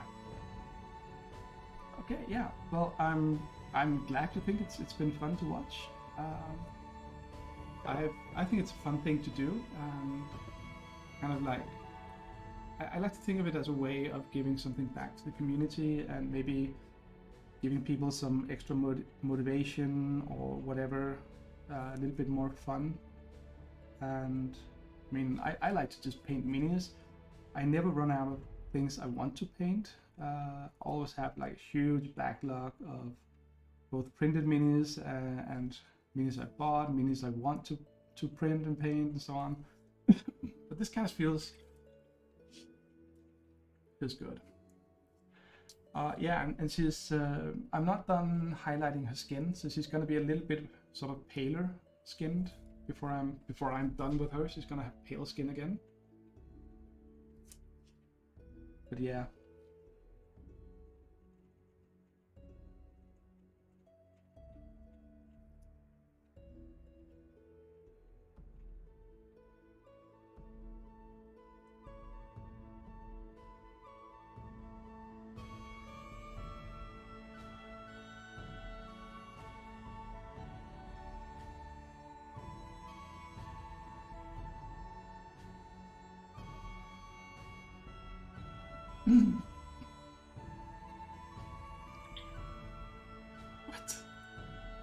What the actual...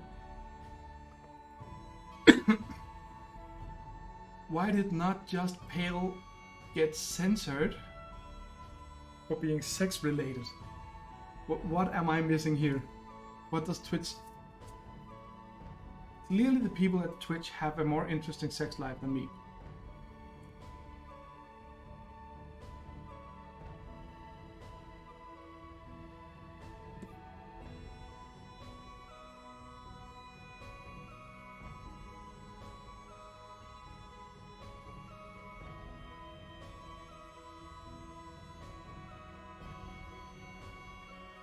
I mean, not just pale.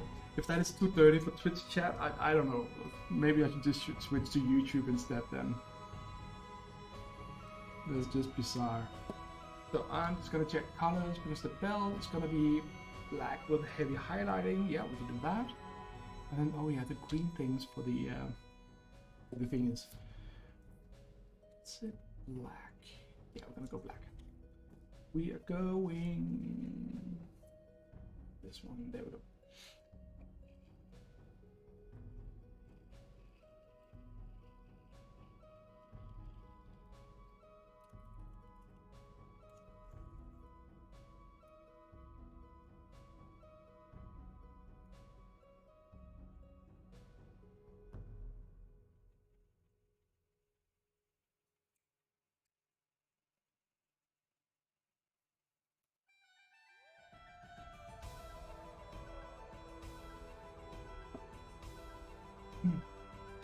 Actually, one of my friends who used to hang out here, Modifian, she also started in the...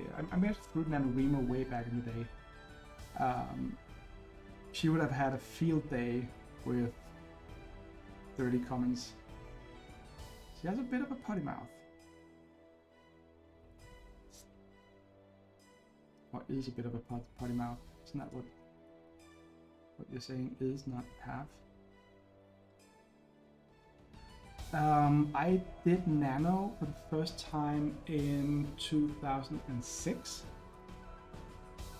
Did a whopping 0 words. And then from 2007 up to 2014, I completed Nano every year. For I think 12, 13 and 14 I didn't actually use the Nano webpage, I just wrote on my own for reasons that will be discussed elsewhere. But basically, yeah, so that's what, 8 years in total in a row.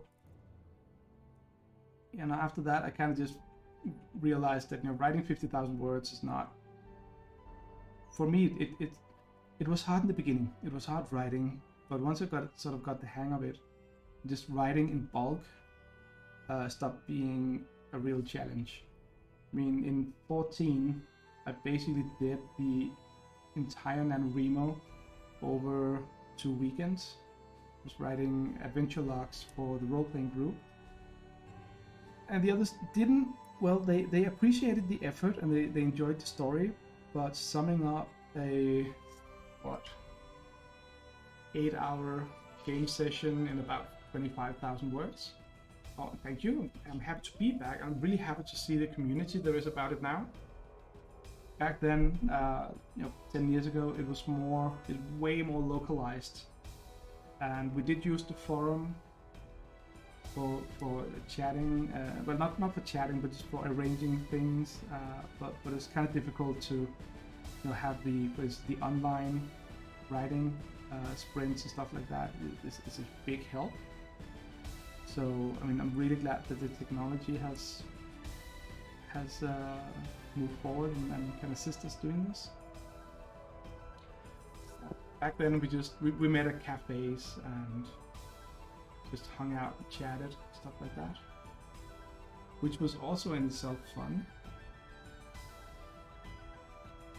but also a little tricky because back then, surprisingly enough, not a lot of people had laptops, so some people couldn't actually just join at a cafe.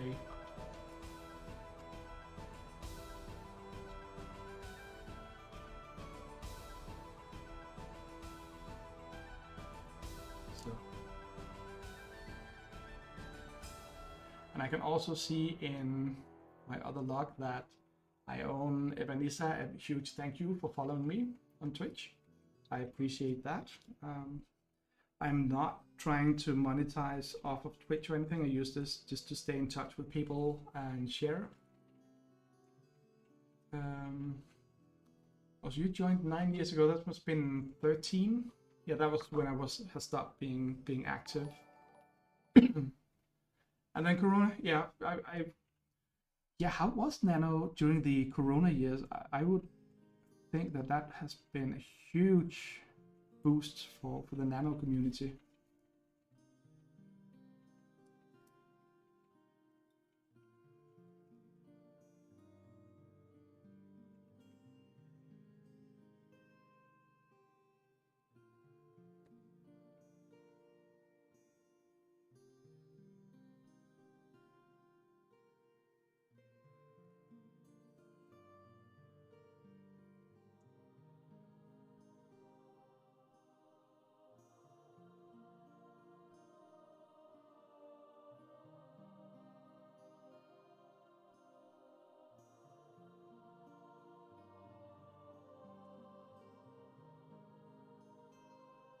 Yeah, it seems like, because back then when in 11, which was the last time I was really active, maybe 12 as well. I was also active in 12.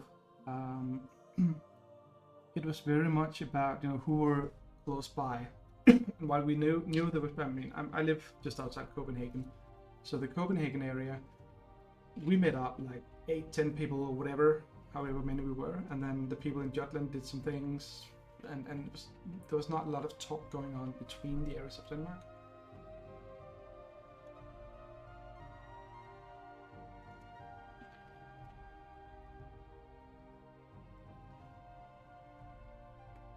People live for the Nordic Word War. Yeah, I'm looking forward to that.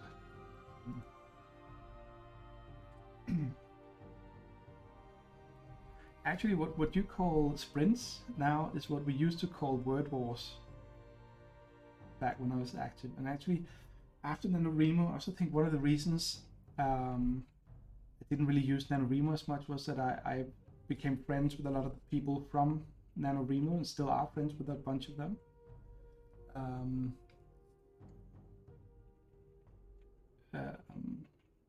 But so we actually started our own writing group also to write between NaNoWriMos, and then the need for joining up with on the forums and stuff like that kind of just disappeared, if that makes sense.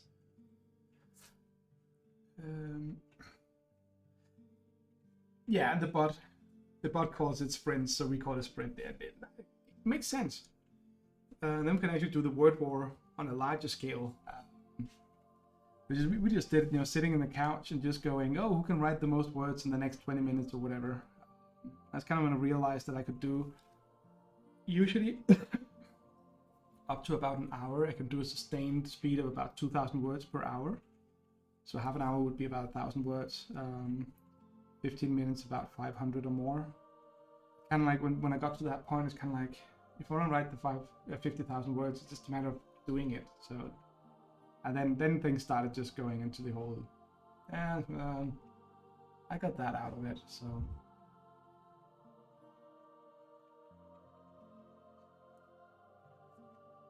yeah, I mean, the problem, I guess, it's kind of a problem of, you know, people, when people have, you know, the successes, we kind of just tend to drift away from from where we started. So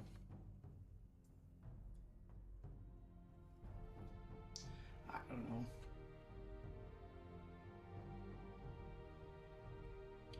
But sort of on the good side of things, two of the people from a writing group back then have actually published books now.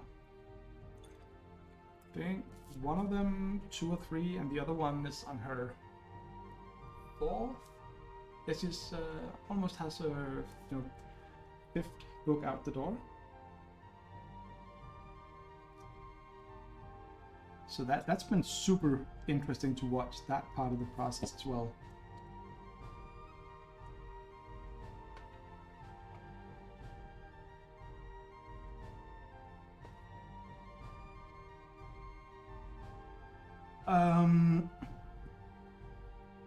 Okay, so we're actually gonna promote them a little bit. It are the books. I'll just get.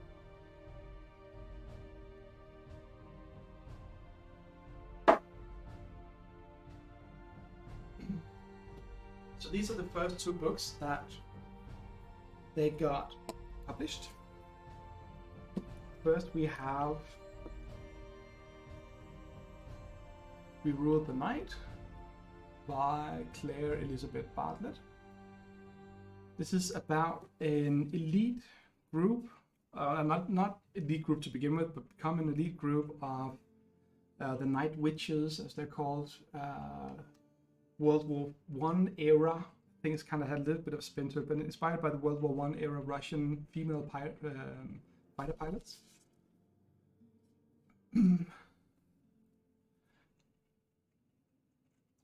Just leave it here so people later on can actually pause it and read a little bit about what it is.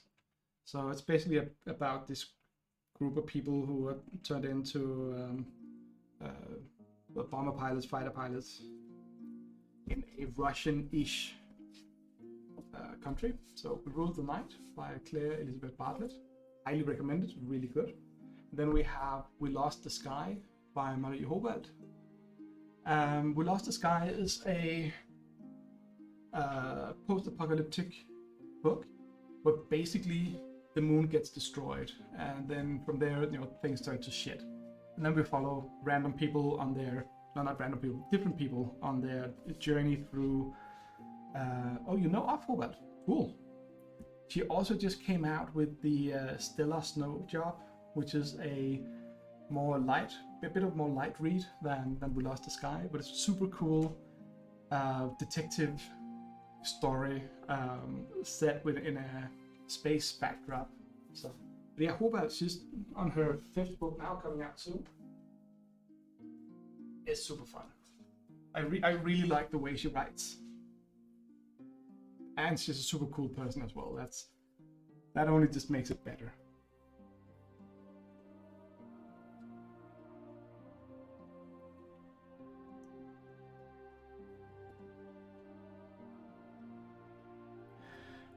I know I should just leave the books alone, but I can't.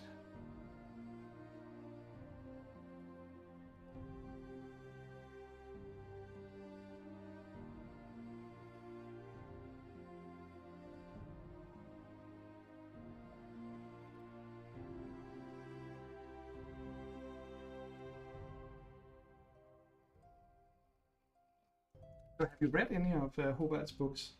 Now I'm curious. And yeah, I'll if you say anything, I will relay it to her the next time I talk to her.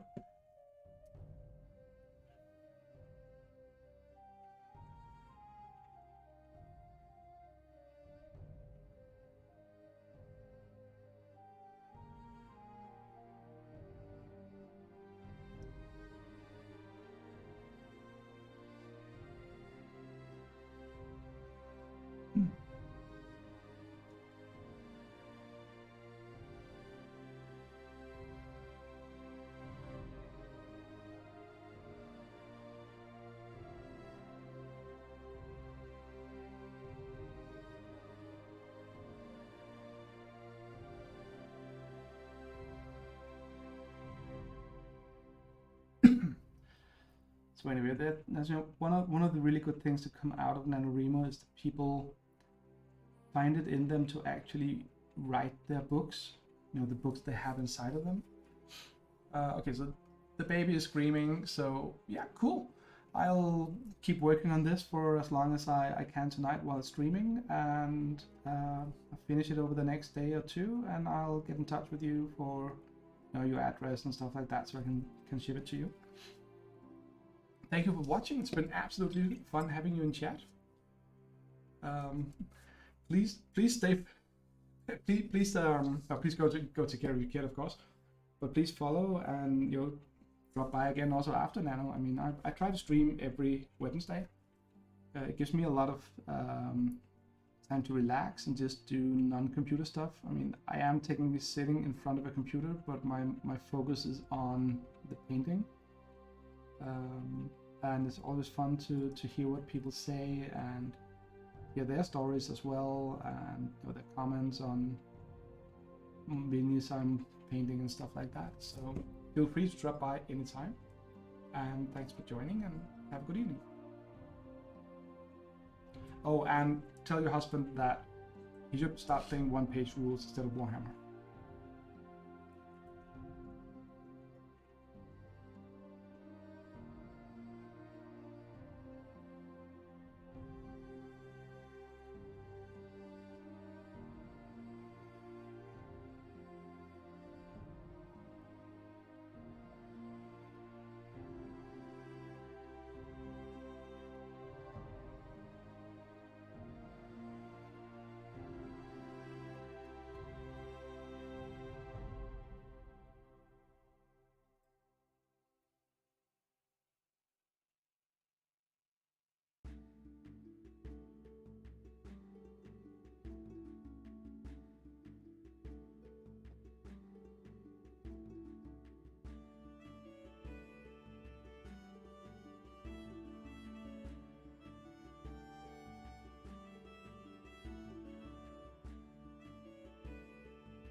So we don't have a lot of time left to finish all of the things I want to finish, so no point in trying, I guess.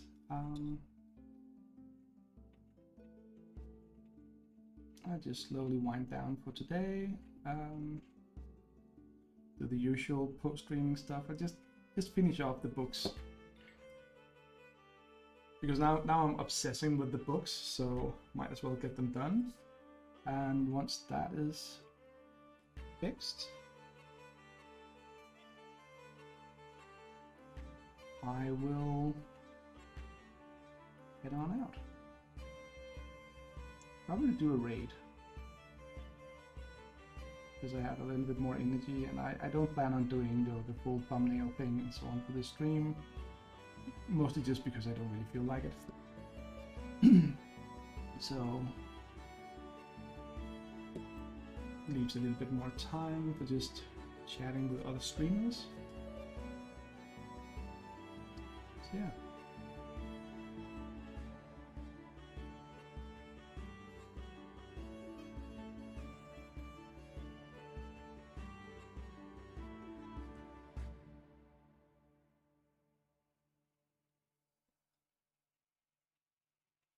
But before we leave, I mean, we'll have to do a little bit of highlighting on the books, and I also want to do the fluorescent paint on the green one. So once that is done, we'll go see what some other people are doing.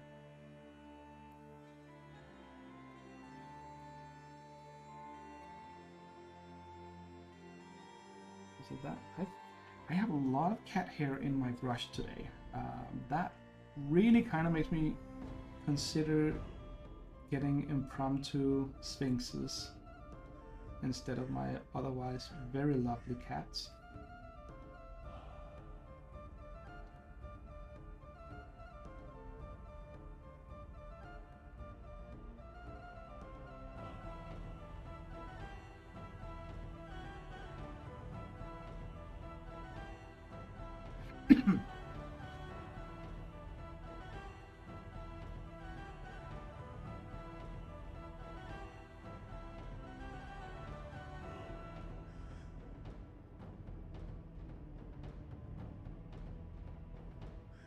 I'm just mixing up what's hopefully going to be a good highlight color for the dark brown books.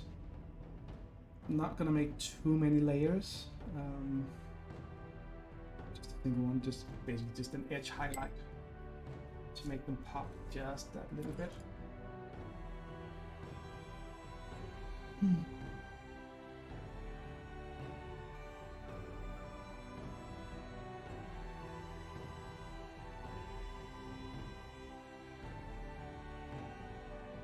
One of my upcoming projects, which is also why I don't foresee doing a Christmas decoration for the office, like I mentioned earlier, is that I a Kickstarter called Heresy Empire.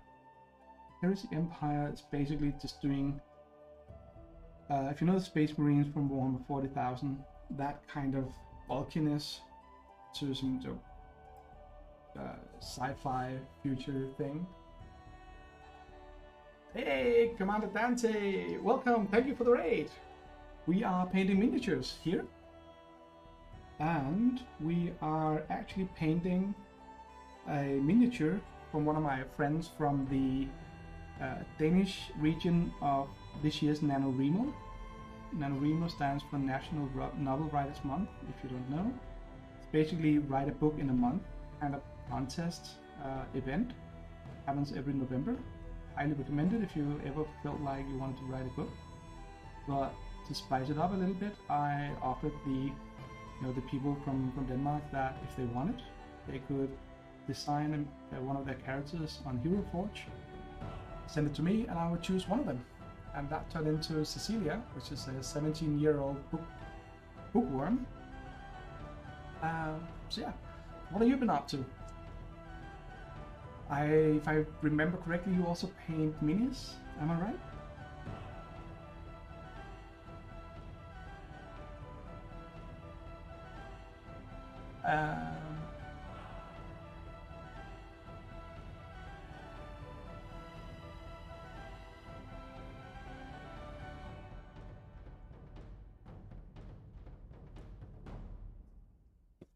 Yeah, I'm going to get back into miniature painting. Yeah, I mean, it comes and goes. I took like, what, a 15-year break or something like that. And then I picked it up again, found out that, since I've been painting, in the early, I painted back in the 90s, early zeros. And then when I started painting again, from around, 17 or so, I found out how many people have started making super cool YouTube tutorials. And that kind of just, at first, just blew my mind, because I found out that all the techniques I've been using were wrong. Well, not wrong, but there were better ones. So cool, you mostly do chainmail. So when you do chainmail, it's just, painting chainmail, or isn't there, there's a game system called chainmail as well.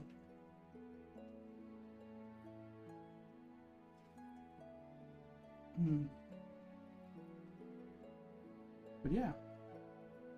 So what wonderful people did you bring over here to my little channel?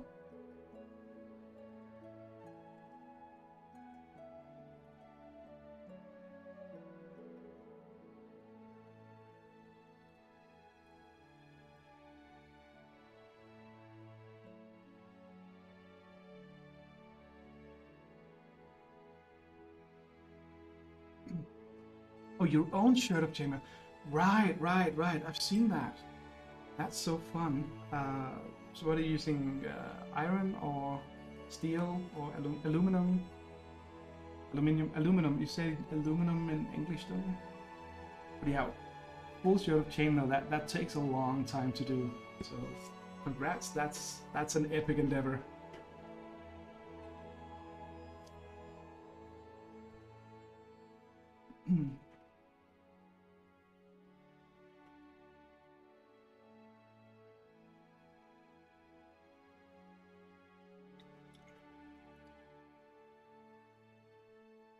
Steel. Good, good, good. I mean, iron would just rust, and aluminum, while you get the anodized aluminum rings, which are super fun and to play with and look super good. I also kind of think if you're gonna do a chainmail, do it properly. Use steel. I know that a lot of it back in the day was probably iron and not steel. Hey, steel is a little easier to work with, and it won't rust as easily. Yeah, I think when I made one at way too many years ago, it ended up at 14 kilos. That was like a long t-shirt going down over my hips.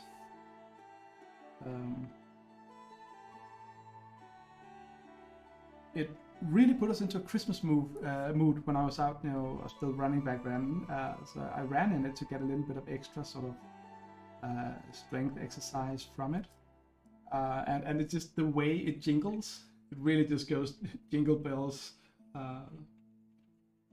But it's surprisingly comfortable to run in. I mean, you do get the extra weight, so be careful with your knees and stuff like that. But the way it flows over your shoulders, that's just, it actually feels really good, to be honest, wearing a chainmail.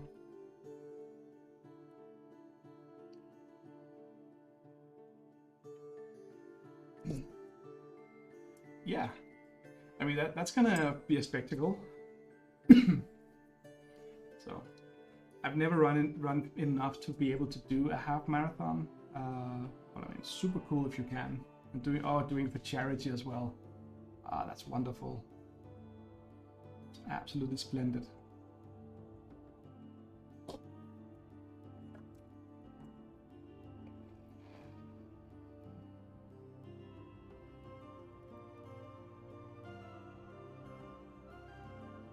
So the last thing I'm gonna do here is some fluorescent green on one of the books.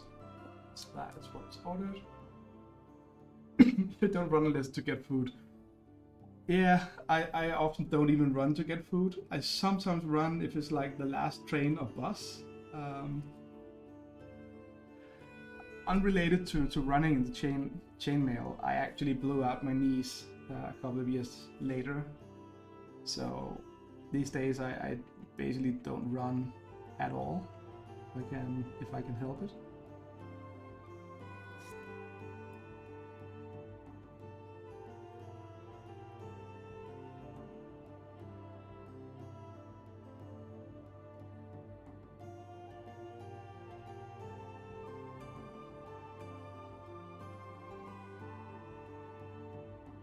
Ooh, yeah, rugby. When I was a student, one of my friends from the dormitory played rugby, and he used to describe the difference between rugby and American football as American football is a gentleman's sport played by hooligans, and rugby is a hooligan sport played by gentlemen. It was on a comment on the use of protective gear in the two sports, and how the rules are built, what you can and cannot do.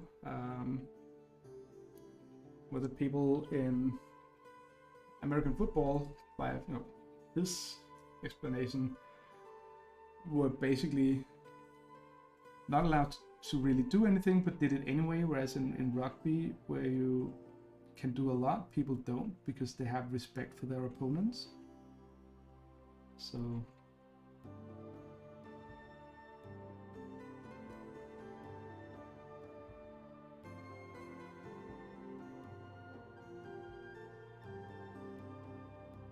Yeah, the rugby looks like a super rough, but also super cool and interesting sport. I've never really gotten into it,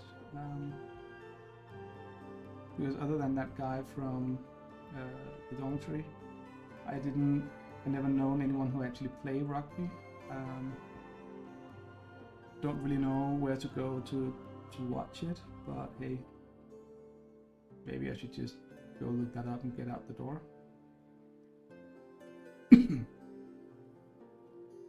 So yeah.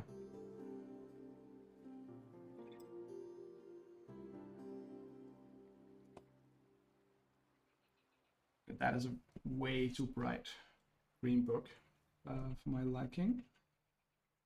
See if we can tone it down a little bit. It's not that it's not that it's too bright in the too bright and shiny kind of way. It's just that it becomes too light of a color compared to the book that's actually sort of a dark green. You know, this should just have been like a highlight on top of it. So let's just slightly undo some of that. Messing it up a little bit in the process, but hey, who cares?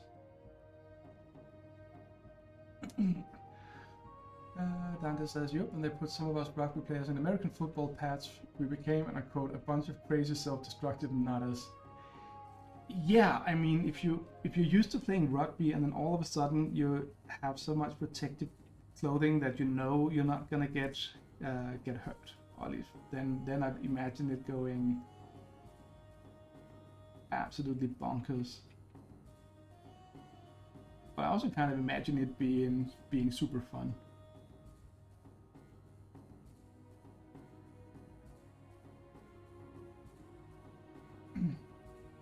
God.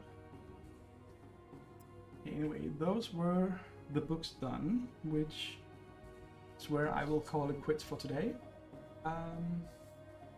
I always paint slow when I'm streaming because I spend more time reading chat and you know, speaking, saying random shit. One guy broke the shoulder pads. I mean, that takes some effort. Definitely does. So, but anyway, thank you for joining, Dante. I hope it is not the last time. I will go. Love how I do leather. What part of the leather? Because the clothes are supposed to be cloth. I know it looks a little leathery, but I'm gonna highlight it just a little bit. That's actually red. This one, my favorite red, Antares red from Scale Color. And then I kind of shaded, glazed it with Agaros, it's called Agaros Dunes. And that actually sort of tinted, it still remains mostly the red color, but it just tinted it with some brown and works a little bit as a shade because it's a contrast tint. Oh, that guy. The guy with the long, well, they're both just contrast colors. The robot has the Agaros Dune, and I think I used this one here, Gorgon to Fur, for the both the wheelchair, the lady in the wheelchair, and Santiago with the long duster. So yeah, I've completely forgotten about the spinning video, sorry. But that was a really, really quick way. That's just one coat of contrast paint on the coat, and it just works so wonderfully. So yeah. But anyway, I will head us all over to see who is online.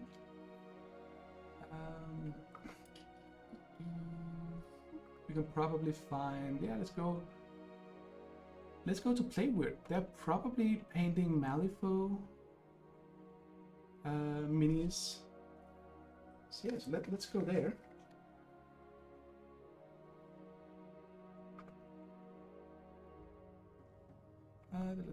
I am not very fast at this, I apologize. But let's start the raid. I hope you'll continue